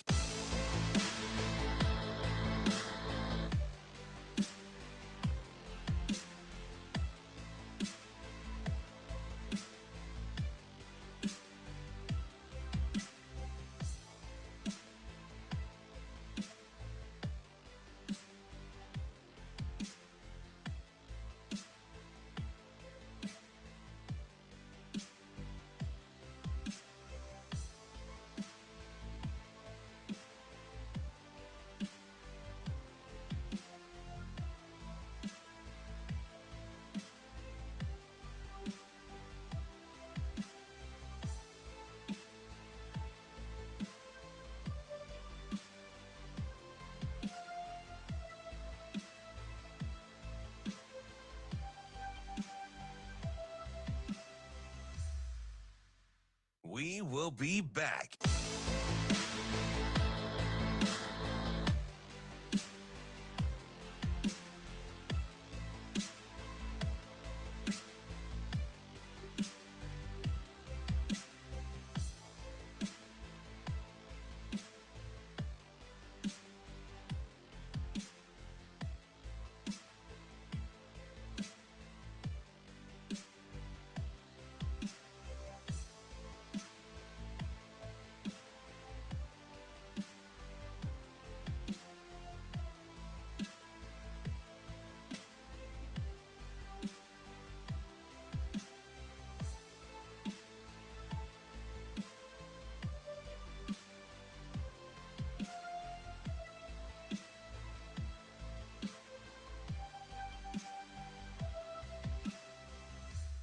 We will be back.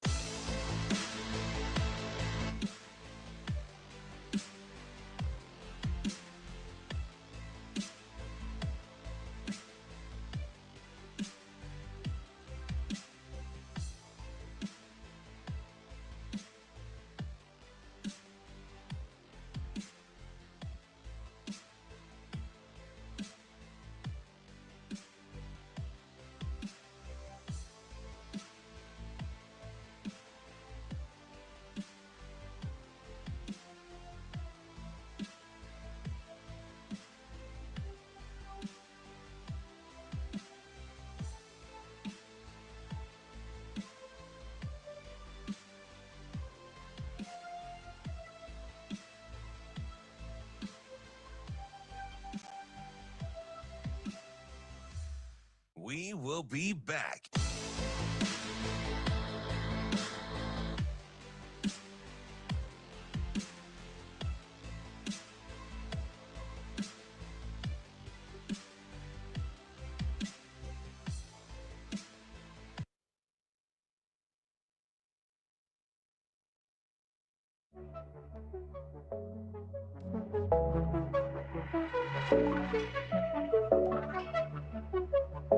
Welcome to Hurrdat Sports Live. I know I'm going to fit in perfectly. I feel like it's first getting in, showing the respect to the vets, showing them, I'm here ready to work, show the coaches and have them understand, I'm here ready to work. So they could actually understand the real me. That's what I'm truly thankful to have, is an opportunity for people to actually see the real me and not be able to see, stuff that could be true or not. Kicking off hour number 3 here on Hurrdat Sports Live. That's DBM Ravi Lulla here at Hurrdat Sports Bar and Grill. It's Kobe keeps bringing up this thing about the camera crew, right? About how it's hard to do with the camera crew. Listen, I've been defending Kobe since he's been a part of what I'm doing. I appreciate his support, but I may have to. Kobe, I'm trying to be patient with you today. Well, it's kind of funny because I actually think it proves the opposite point. And here's the thing: all that's the adults in the room have to be the adults. Part of what the NFL and their jobs are supposed to be is they're still in the developmental portion of what they want to do, right? That's why you evaluate draft talent, you make projections. Like, that's part of it. If I'm an NFL franchise and I'm worried about what comes with somebody, I have to decide the risk reward. Sure. If I don't want camera crews, who cares that he had camera crews at Colorado? This is an NFL locker room. If I don't want those guys around me or in my locker room as a Buffalo Bill or a Cleveland Brown or whomever else, just say no. They're just not going to be around. That's not going to influence. That's not going to influence my thinking. Here's the other side of that coin, though. I don't get it. Here's the other side of that coin, though. So he's had camera crews following him around for 2 years at Colorado, and the worst thing we can say about him is we think he's too cocky. It's like the LeBron thing all over again, right? This guy's been famous since he was 15 years old. And the worst thing we can say about him is we didn't really like the decision thing, right? And I don't even like LeBron, okay? But the worst thing we really have to say about him as a person that has come out publicly is, hey, don't really love the decision. Guess what? That also raised 7 figures for a Boys and Girls Club. This just lets you know, I do have the ability to be objective because I didn't want the Steelers to draft Shedeur in the first round, but I know he's better than the slander he's receiving. That's the point. I don't even like this guy. To me, this is incredible. We act like this guy is not a good player. Just because we don't like somebody doesn't mean they aren't good at what they do. Yeah. And I don't listen, I wouldn't have wanted the 49ers to draft him if they wanted a quarterback either. That doesn't mean he's a bad quarterback. Dude is good. Right. And here's the other thing is you've heard of this little program called Hard Knocks, right? Yeah. You've heard of, the NFL being pretty popular in the media and there's cameras all over the place. If the worst thing we can say about Shedeur after 2 years of being followed around by cameras is that he might be a little too cocky for our taste, isn't that really good prep for being a professional quarterback, especially in a place like, I don't know, New York City? Yeah. It seems like he's ready for that. And Ken says, what about the rumors that his team interviews were really bad? Who's saying that and what are the interviews? Right? Hey, sources said. A nameless guy said that was the worst interview he's ever. I highly, highly doubt that was the worst interview that he's ever seen. Do we not? This happens every year, by the way. Every with year. Somebody slides, be like, "Oh, the interviews were bad." Oh, the interviews. Or it goes the other way too. Anthony Richardson goes way higher than he should. By the way, I'm not going to let go of this Anthony Richardson thing. That guy's never been good at quarterback. He hasn't. I get he's a freak. He's never been good at quarterback, but he gets drafted early, right? He gets drafted 3 or 4 or whatever it was, and we go, oh, man, killed the interviews. Listen, look at the interviews that surrounded who's the hot tub kid? Oh, Leinart. No. Leinart was a hot tub guy. No, you always say Leinart. It's not the one I'm talking about. Okay. Leinart. He did have a hot tub thing. 3 teams in a year and a half of his first year of playing. Miami drafted him. UCLA kid. Oh, Josh Rosen. Go back. See, this is a beautiful thing about Google. Mm-hmm. Go back and read about the interviewing process with Josh Rosen. Too smart. How much does he like football? How much does this guy like football? Mm-hmm. This guy doesn't like football. He might be too smart. And he took him anyway. Yeah. What's the difference between Josh Rosen from a productivity standpoint and Shedeur Sanders? It's a good question. It's a good question. Shedeur Sanders got. I see. This is. I'm not. I feel like. Have you ever read the book The Case for Christ? Mm-hmm. Right, where dudes start out trying to disprove that Jesus was a real thing, and then all of a sudden he's like, "Oh my God, I'm a believer." Yeah. I don't even like Shedeur Sanders. I don't either. That's the funny thing about this. But dude is good. Yeah. He was really, really productive under less than ideal circumstances. And I don't like these. So the guys that what you want to do in this, I don't know. I think you'd want to get it right versus being right. I didn't like Kuiper's angle that he was beating his chest the whole time. I did like, coincidentally, and he had to come back and I had to warm up to him because I went from loving Klatt to Joel shut it down to Joel. This is pretty cool. Like, I like how you have the ability to go back and say, okay, how do we keep this from happening different? Mm-hmm. The thing that we're not talking about in the room, unfortunately, and we hammered Nico for it, and the shadow that's cast over this thing is Deion. It's not Shedeur. Right. It's Deion. We're punishing him for his dad. So in certain cities that it's Deion. And you know, I asked this question 3 months ago to Cynthia Friedland. I said, hey, with this Shedeur thing, how will your colleagues feel about critiquing his son? And you kind of brought it up with the idea of when if Deion was a NFL coach too. Like it's a real thing. You can see this coming. Mm-hmm.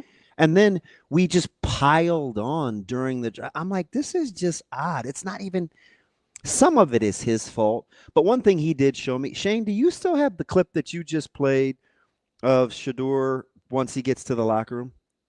You played it on the bump. You literally just played it. Do you have it? Yeah, let me Okay, get that. so Let me, are you, see, it's not fun and games anymore, right? Even in this interview, this little snippet he gave you appears to have had a little bit of a lesson learned. Listen to his answers again.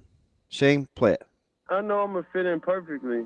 I feel like it's first getting in, showing the respect to the vets, showing them, you know, I'm here ready to work, show the coaches and have them understand, you know, I'm here ready to work. So 2. So they could actually understand the real me. 3. That's what I'm. Who is that person? He's telling you, hey, I know what the cameras showed. It finally caught up with me. That's what I heard. Yeah, I don't know if I heard it finally caught up with me. I thought I heard, hey, I was kind of doing this. What I heard was I was kind of doing this for my dad. Now it's about me. Or the brand or Colorado or whatever. Yeah. Okay. Fine. I won't argue over the semantics. That's how I heard it. Okay, but we were like, hey, we put that behind us. A lot of what you saw from me wasn't the real me. Let's go meet the real me. Yeah. And I'm probably one of the few that watch this show. Go back to the Shedeur that was originally on Deion's television show, the reality show. Shedeur was the one he had problems with. That was not riding with the whole separation and the split thing. Yeah. Shedeur was a handful. Yeah. And I know this is like psychoanalytical babble for some, but sins and wounds of the father is a real thing. Oh, for sure. It's a real thing. For sure. So for me, it kind of tugs at my heartstrings a little bit because I know the ramifications of wanting to be a daddy pleaser, going out of your way to be anti because of who your dad. Like I've been overcorrecting, been through it all. Yeah. And it had affected the way that I parented. Sure. And who knows how to turn out? Maybe it was to the good, maybe it was to the bad, but it was a struggle, and I had to be cognizant of it. Trying to find in the line that you want to a long time. Yeah. Right. I had to watch my brother. I had to watch me. I had to watch my dad. You know, I had to be in this city. Like, and it's magnified by 2 trillion with this deal. So there's this spot in my heart where I'm like, man, it's the same thing I said with Nico. Don't punish the kid for that. And my only real comment on social media was I just find it odd because I don't think people are willing to go the lengths that I was going through when I said odd, because clearly you can't explain it on social media. And I wasn't going to argue with people that are just seeing it on the surface level. Oh, that's what he gets. He did it to himself. He's everything that's wrong with college football. I'm like, you guys, man, such short-term memories. We've seen way worse. Way worse. We've seen way worse. That's why I brought up Johnny Manziel. We have seen way worse, and we were okay with it. That's why I brought up Johnny Manziel. It's like we're just selective on whether we like it or not. But this dude came in with 0 red flags. He wasn't his brother. Who Shiloh had some stuff. Yeah, like had a fight. Yeah, like Shiloh had some stuff. Like, and let's not forget Shiloh. That's why I asked, like, what are the red flags, right? Like, what are we actually talking about here? Is it just that we don't like Deion? Because if that's what it is, just say it out loud. Like, if you're like, hey, he slid to the 5th round. Because so that's what. All right. If you want me to land the plane? Yeah. That's what I'm mad at. That's what bothers me, because we're afraid to say anything about Deion. Yeah. We'll take it out on the kid. We're being a bunch of chumps. It's why I asked. Are we mad? Like, does it say more about the franchises? Does it say more about these adults in the position of leadership that you can punish the kid because you don't want to say anything bad about his dad because you're worried about the relationships? That's what I'm talking about. Yeah. Don't do that. Like, if you really are just like, hey, we don't want to deal with Deion, we're gonna let him slide. Say it out loud. Be like, hey, great. This is subjective. But I love the aura of Deion. I love the fact that he can hit me up. I think he's cool. Like, they like the clout that Deion gives them, but they don't want to deal with Deion. This is disingenuous. That's the part that eats at me the most, because it's up to the dude in the position of leadership to say I can handle this. To take that on. That's your role as the parent. So yeah, it hits me like. Also, I want to give an example here. Who's the most over-the-top sports dad we've seen in recent memory? Ball. 100. Yeah, I'm glad because I didn't know. Yeah, he's 100%. Way over the top. Way worse than Deion, and way less qualified, by the way. Yeah.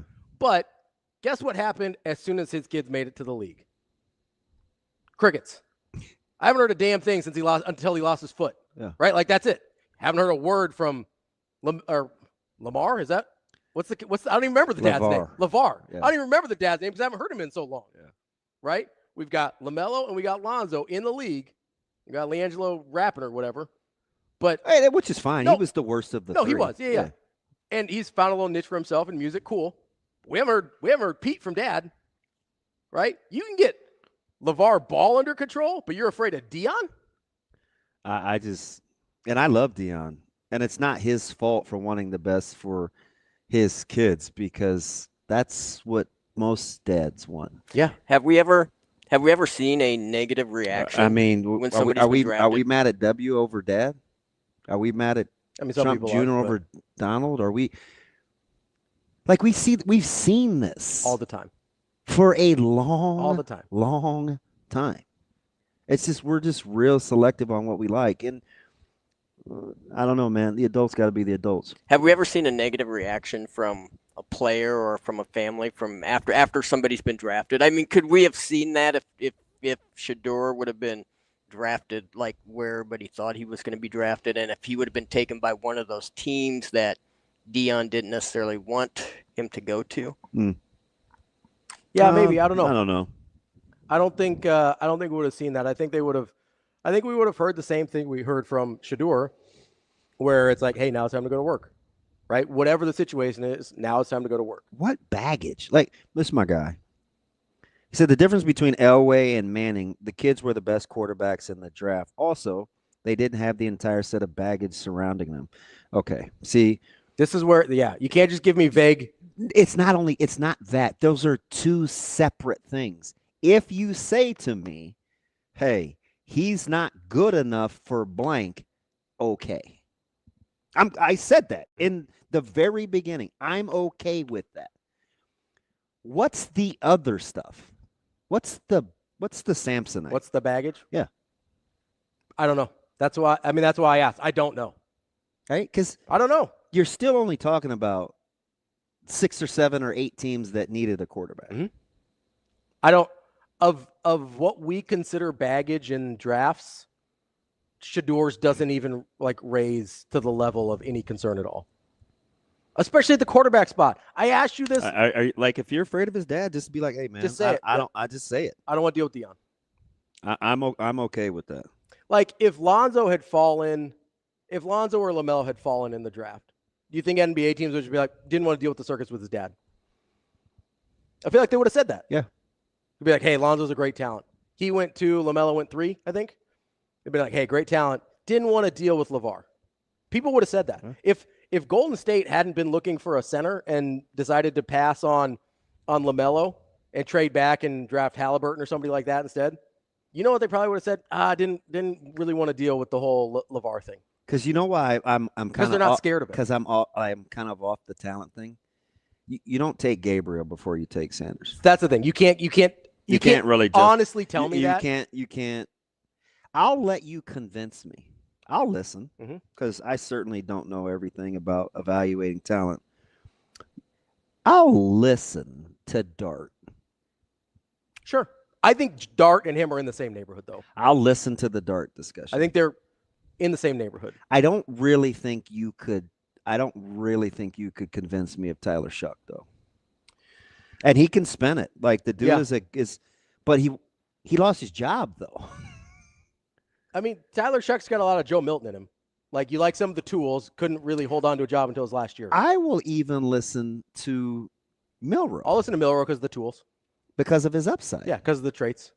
Right? Physically, freaky. He's about as freaky. He's freaky. Yeah. I'll listen to Milroe. The one that you cannot abide is Dylan Gabriel. I just don't think you can have the talent discussion and do what you did in the draft. So it has to be something else. Yeah. So just tell me what it is. Yeah. If it's Dion, just say it out loud. I mean, there's and I'm not usually a guy where you have to spell it out for me, but when you're burying the kid, that's where I think, and this is just purely my personality rant you hear. Mm-hmm. Like, it's just purely my personality rant. This is the same guy. The only time I've gotten to a knockdown drag out with Coach Rule was as a parent and Caleb, right? Mm-hmm. That got me hung up on. Yeah. But I was going to eat it, though. Sure. Right? I was going to eat it. Right? You want me to close? I'll close his ass. With or without you. Fine. Okay. My man. No, it was. I know. Just funny. I'm just being like. I just remember that conversation. This stuff isn't. I'm not making this stuff up, right? Like, it's a real thing, and I've seen it and I've experienced it, and I know how it goes, right? Where, I mean, talk to Eric about Carson, or talk to Uyghur about his kid, or better yet, talk to Dom about Dylan. Like, hey, man. There's this thing that happens when you're the overseer of somebody like that. It's just a different kind of. It's not pressure; it's responsibility. Sure. Because you're trying to steward their career well. You're trying to help them get to where they want to go, and it is a huge. I just found the whole thing disingenuous, and I felt like. They lost me on Gabriel. I just for once I do want to hear from Dion. And honestly, like, you know me, I'm the hey, say it out loud guy. Like, it's time to say it out loud. If you just didn't want to deal with Dion, just say it. Just say it out loud. Also, people, and it's not just Kobe, in my mentions all weekend, because I said something about Shedeur during the draft, they're talking about, well, this is the guy that beat Bama when nobody was beating Bama and whatever. Bama lost to an Ole Miss team in 2014, so 2 years after Manziel. You remember who the quarterback was in 2014 Ole Miss? You might. Nobody else does. Is he playing in the UFL? I don't think he's playing anywhere. I don't think he ever played anywhere ever again. So he might have got a cup of coffee somewhere. Give him to me. Bo Wallace. Oh, yeah. Did Bo Wallace get drafted off of beating Bama? I think somebody signed him. He got a look. Yeah, somebody signed him. But he was a nothing quarterback. Yeah. Like, don't throw one game at me. Okay, he won a Heisman. Okay, whatever. How many Heisman quarterbacks have we seen not get a sniff in the NFL? What's Troy Smith doing? Yeah. Charlie Ward had to go play basketball. Like, Troy Smith did get drafted. Didn't the Ravens take him? Was he free agent or draft? He was drafted. He was late. He ended up on Omaha Nighthawks for a minute. Yeah. So don't give me the Heisman and they beat Bama. I don't NFL has told me they don't care about that. Why should I? Yeah. I see. I still think. Go sign Bo Wallace if you want to. This is my guy too. So I'm listening. He said if Sanders was a slam dunk quarterback, teams would overlook Deion. If I don't, well, no, but yeah. Then you have to. Is it a talent thing? Listen, if he's got the talent, and what does I'm not arguing. I'm okay with him not going in the first round. I am too. I'm okay with him not going in the second round. Third's where I started to draw the line. And then I was like, That's where it started to get weird for me. Now we're mixing signals. Like I'm not arguing, or I'm not. Neither one of us are saying he's a first round talent. Yeah, I did not want the Steelers to take him in the first round. Second and fifth are way different things. And I do know my man LB, like he wanted the Dolphins to take him. Yeah. Once you get to a certain point, it's like, hey, it's worth a flyer. Yeah. And that point probably should have been in the third round. Like the Steelers had the 83rd pick in the third round. Yeah. If they had taken him there, you're like, that's a pretty good pick. I would have been okay. Yeah. Because that's really good value for a guy that's more talented than his draft slot. I would have been okay. And you guys kind of need a quarterback. And I think I said that. I was like, I kind of want him to take him now. Like at a certain point, you're like, hey, that's not bad. Oh. Right? Especially if you just have to play catch. Now, I mean, again, I watched whatever their showcase was, and the ball didn't always come out clean. Mm-hmm. So, okay, if you're telling me he needs to be an indoor guy, sure, or he's going to New Orleans, or maybe not the AFC. I would have liked a little more. Like we've talked about this with other quarterbacks. What happened? Mm-hmm. Is this just going to be this like great enigma that we won't get to the bottom of? I mean, we know why Aaron Rodgers, quote unquote, slid. Yeah. We didn't love the mechanics, was a little standoffish. Like we've heard these things. Mm-hmm. Tedford had, so this isn't, we just have short. And everybody else has come back and said, hey, you know what? Okay, this would happen. Let me just give you the behind the scenes. I don't know if we'll get that because I still think people are afraid of. Yeah. Because there's no real behind the scenes with Shedeur. That's what it seems like. Yeah. There was a lot of Raider fans that wanted him. You guys had a good draft. They man. wanted him early. You got Raiders. They had a good draft. This will be a highly, highly competitive NFL year. I mean, there's a reason it's the best league in all of pro sports. I'm a little excited, but I like what the 49ers did. It's going to be a very competitive year. I was pleased. They gave themselves a chance on defense, which I'm happy about. I can't read this. Let me see. What did my man LB say? He said the baggage, the Texas Tech issue. Is that the ball boy? I don't remember. Is Texas Tech? Lance, help me here. Is the Texas Tech the ball boy interview? The leaving the field early while not injured. Lance, stop saying that. Did you guys watch Shedeur when he came back from getting smoked? When they were down like 20 and he came back into the game, he stayed on the turf on like a knee when his head got slammed. He should not, I'm telling you, Lance, I'm not defending him because at that time I was like, yeah, beat his ass. Kill him. Yeah. The dude should not have come back in the game. And I even said at the tail end of the broadcast, listen, as a dad, that would have done something to me because he was getting killed. Which is what Coach Rule brought up when he was talking about. So I don't. Here's the other thing too. I'm not. I could just be being soft. The fact he went to the locker room to get looked at did not bother me one bit. I was mad he came back into the game when his head got bounced off the turf. Here's the other thing. Is there any other scenario?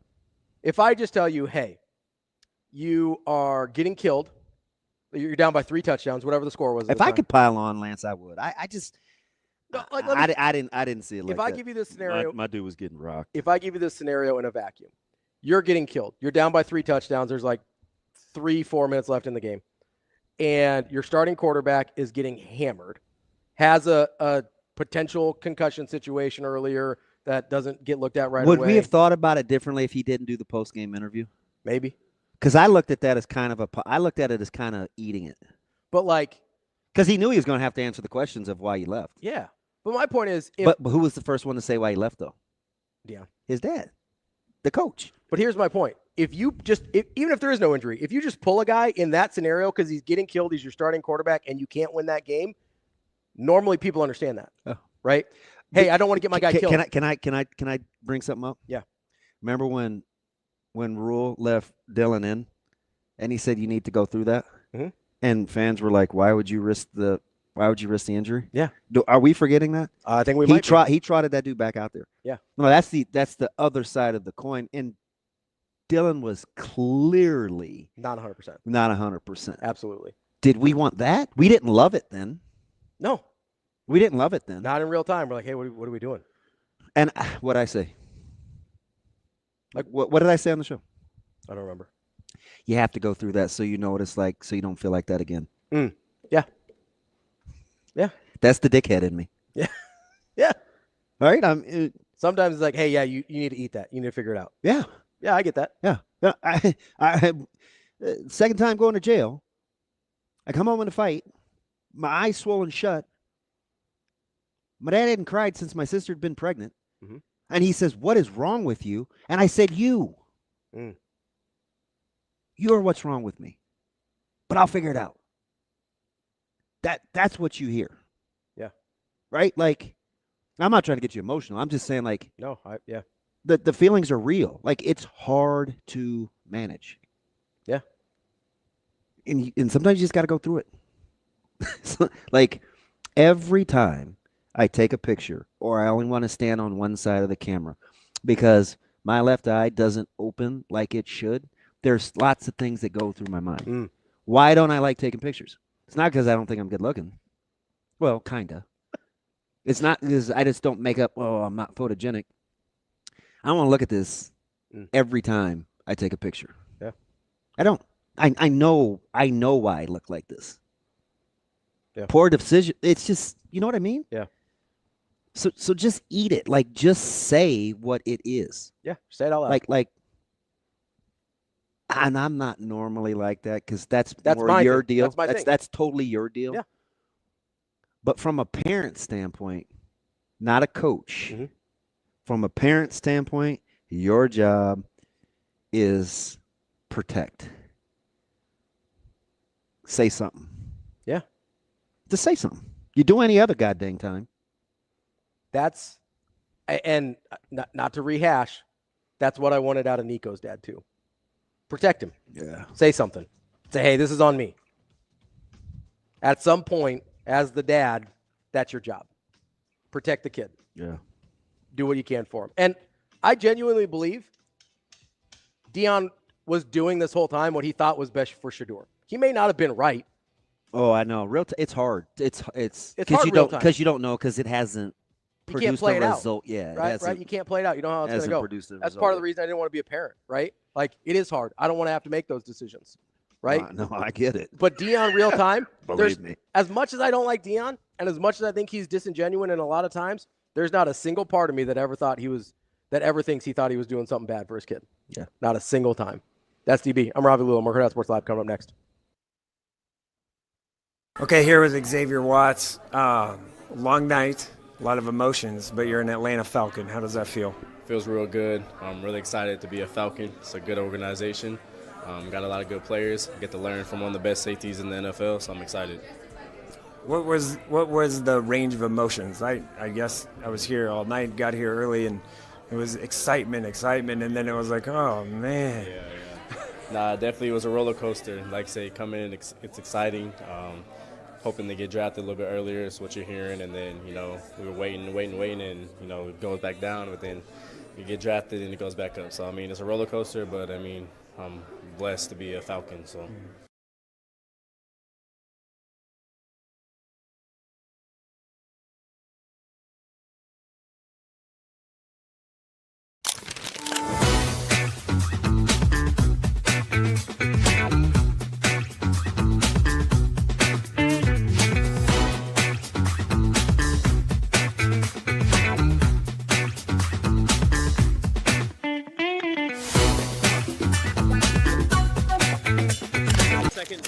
back-to-back weekends. How are you feeling just with the team, especially performing today with that kind of tough stretch in the 7th? Yeah, with the exception of that one inning, I thought we had a heck of a week. You know, we played really well on the mound. We pitched well. We played well defensively. We're starting to drive the ball a little bit, trying to generate some more extra base hits. We kind of went sideways a little bit in that one inning, but I give the guys a lot of credit. We recovered, went back and scored some runs in the bottom half, and then, you know, controlled the game from there on out. So, but all in all, you go 5-0 on a week, you got to be pretty pleased.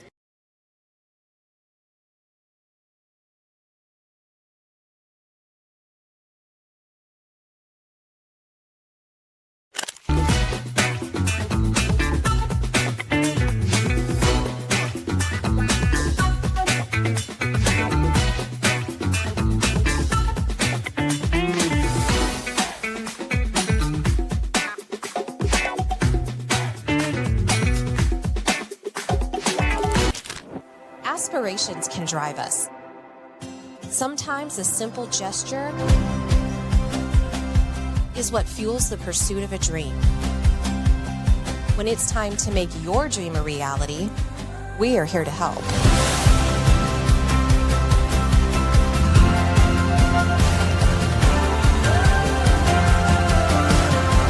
Centris Federal Credit Union. We are where you are.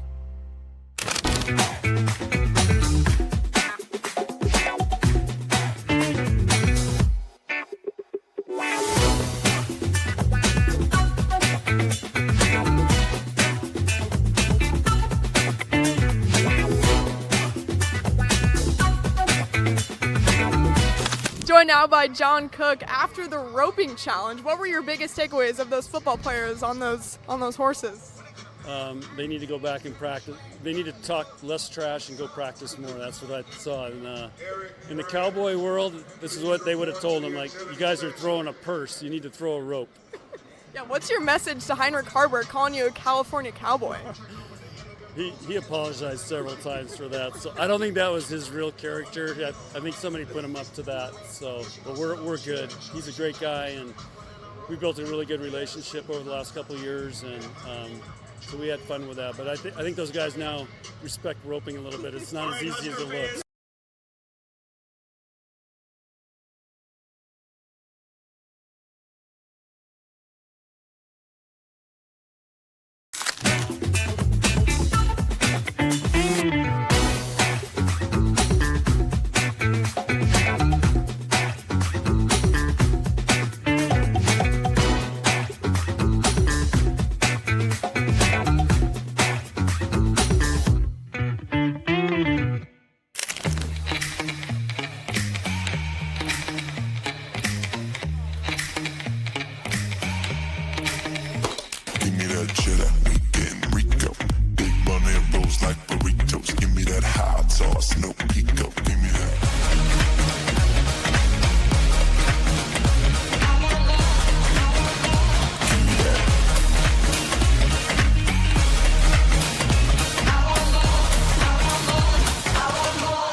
You're listening to Hurrdat Sports Live. We are playing 4 sets regardless here in this spring match. So even if Nebraska to win this, we have one more set coming your way.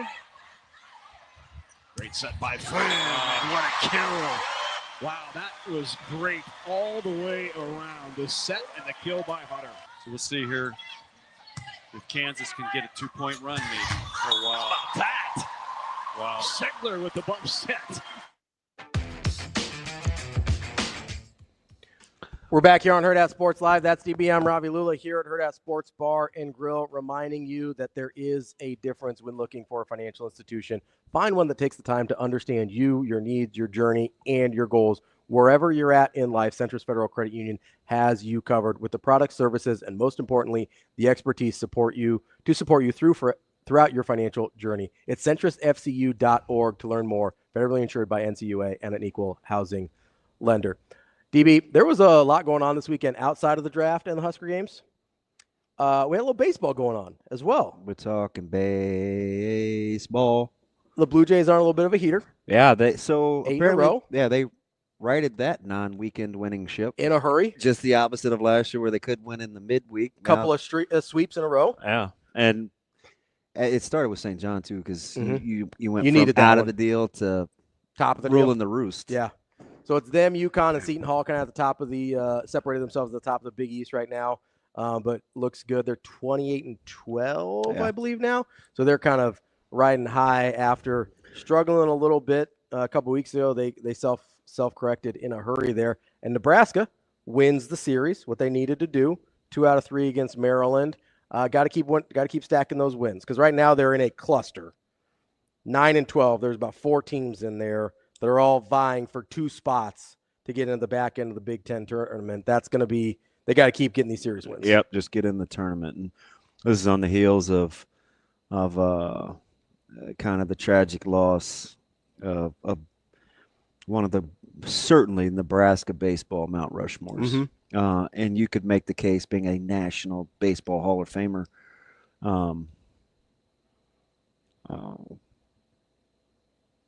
with Bill Olson.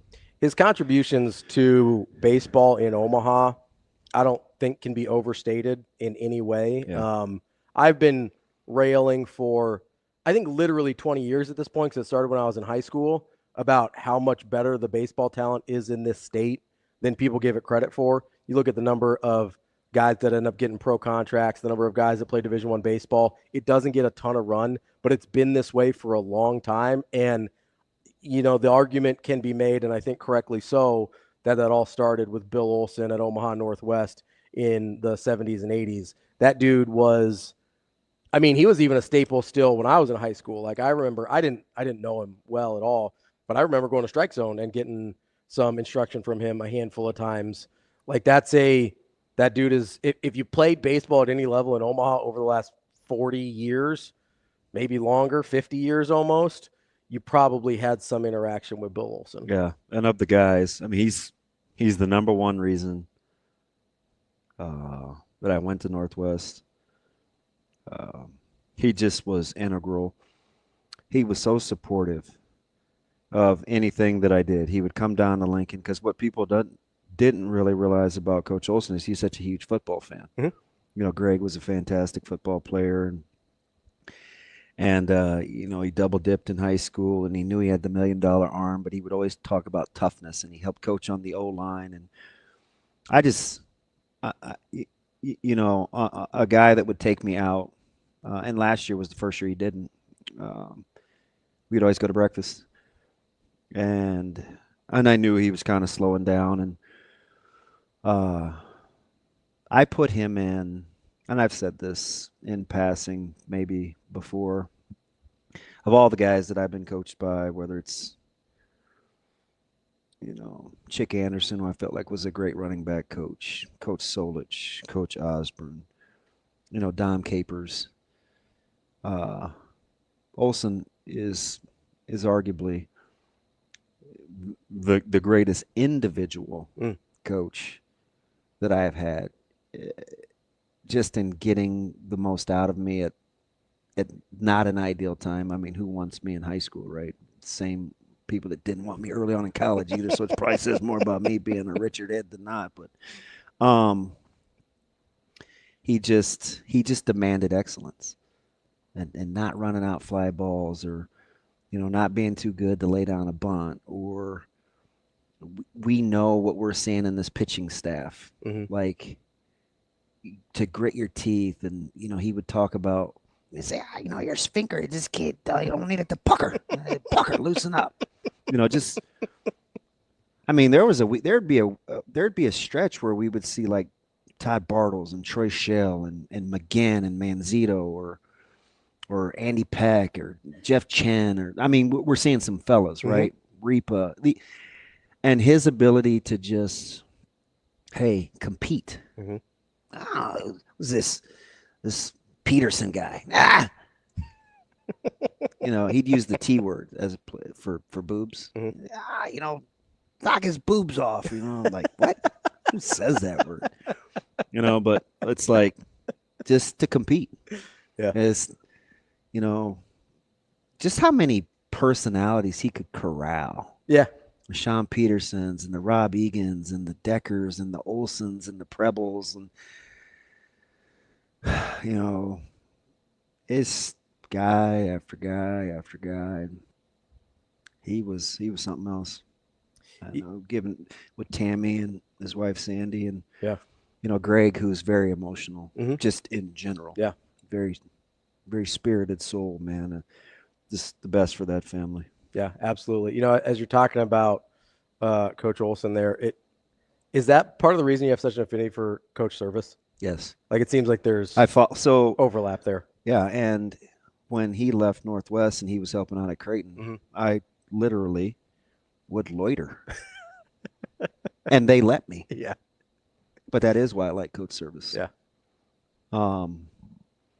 Yeah, that's 100%.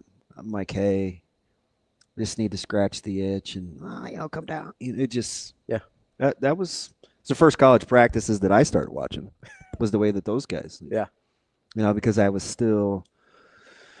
far enough removed from Nebraska, because remember because you didn't know, but I didn't go see Nebraska live. There's a gap there. Yeah, 5 years. Yeah. Until they went to Berkeley. Yeah.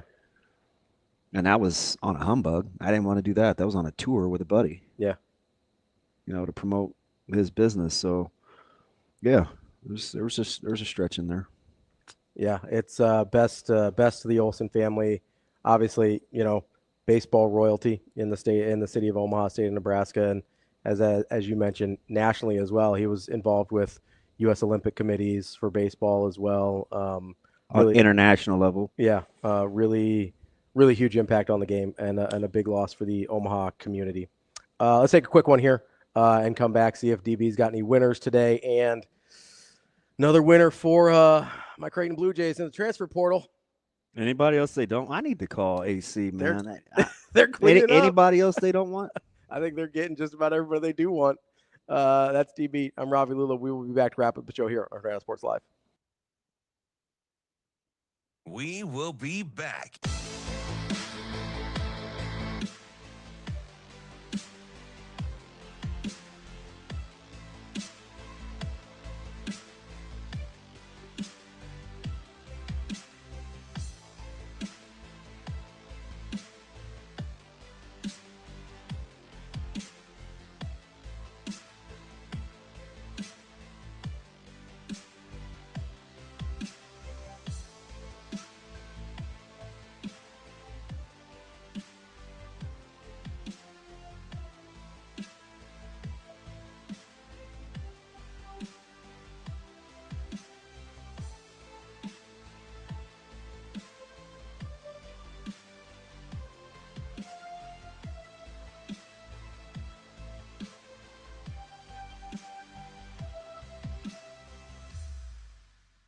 We will be back.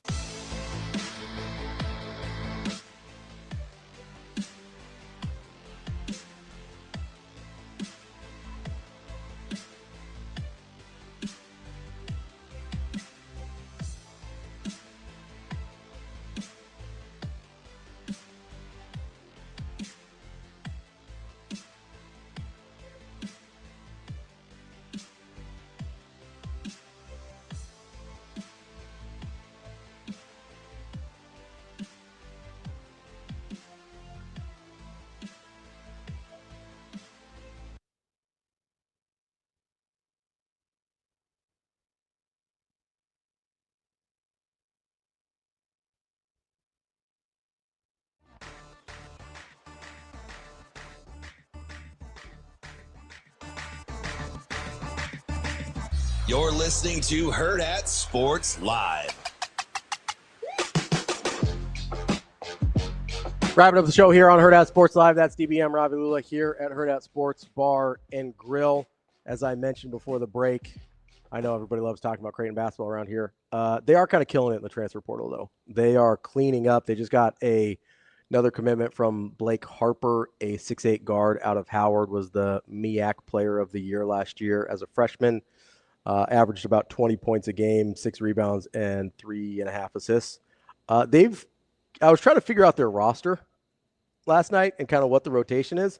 They're going to have options. A ton. A lot of options. So the hard part, so go all the way back to March Madness. Mm-hmm.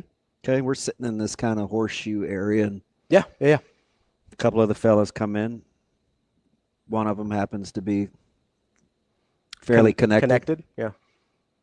And he was talking about revenue and expenditures and NIL. Mm-hmm. And he threw out a number. Did you laugh? No, but I was surprised. I didn't laugh, but I was surprised. Are you surprised now? No, because after he told me, I was like, okay, let's go.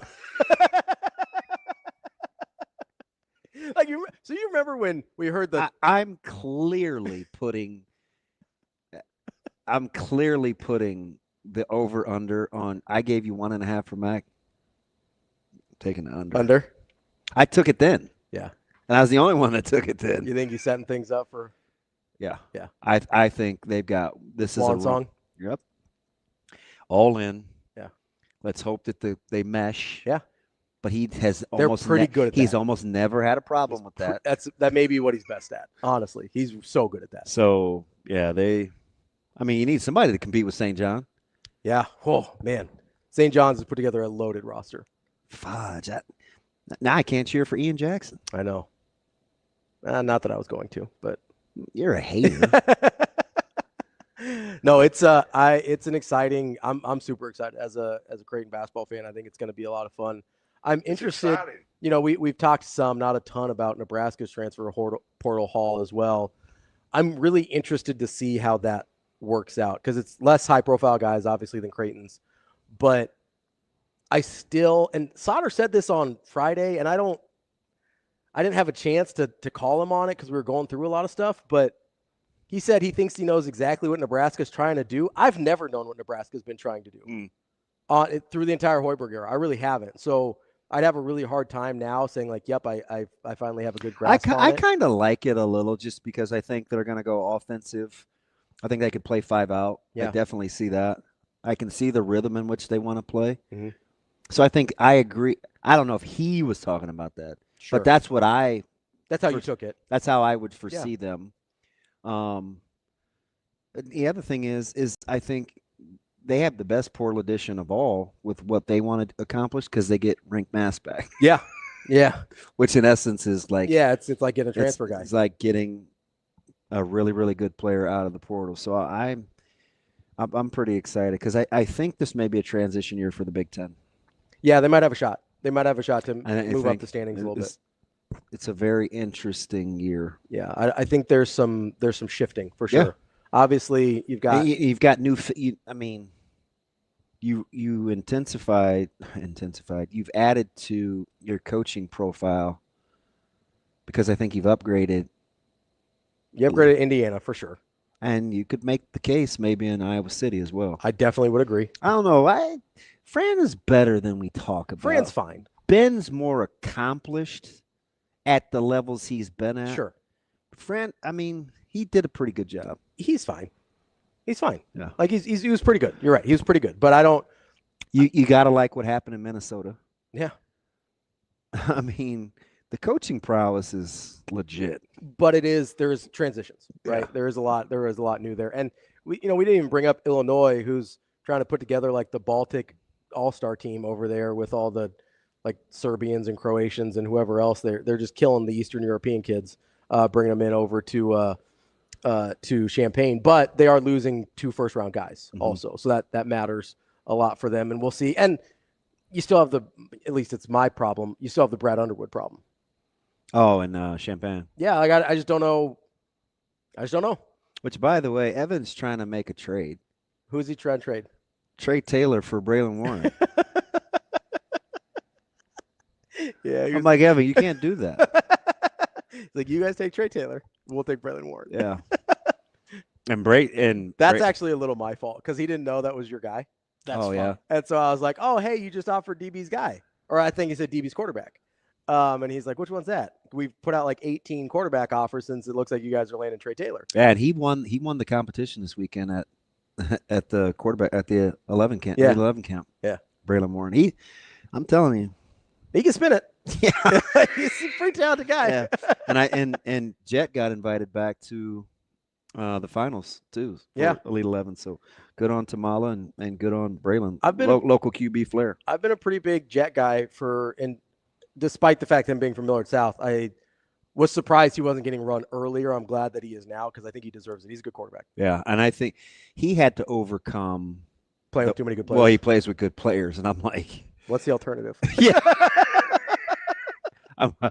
I'd much rather have a good quarterback play with good players than a good quarterback play with not. So didn't seem to bother people when they drafted like Tua at all because he's no. Did he have good receivers down in Alabama? I watched that dude make a couple plays against us that were backbreakers. So he gets all the he's a good ball player. All the credit in the world. And there is something to be said about managing being around all those good players. Yeah, that's the hard part. Yeah.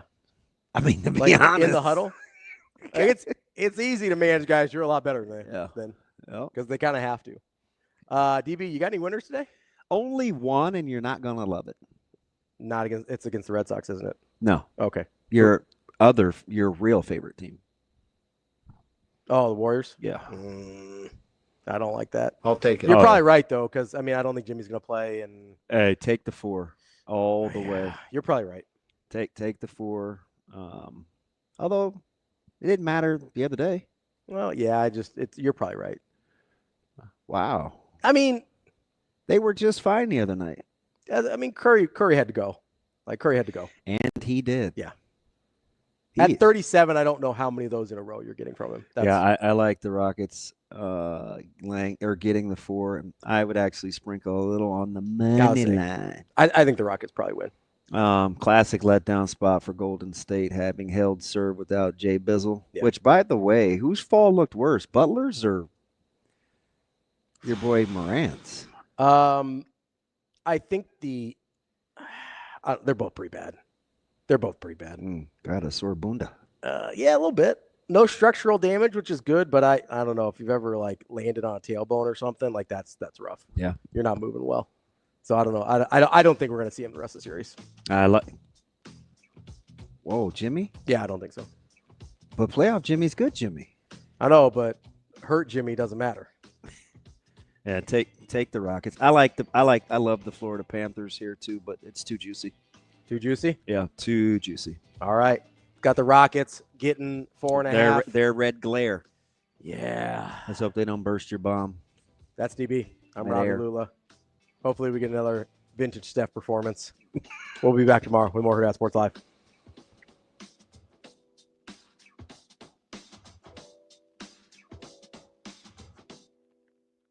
See you. Have a good day. Love you.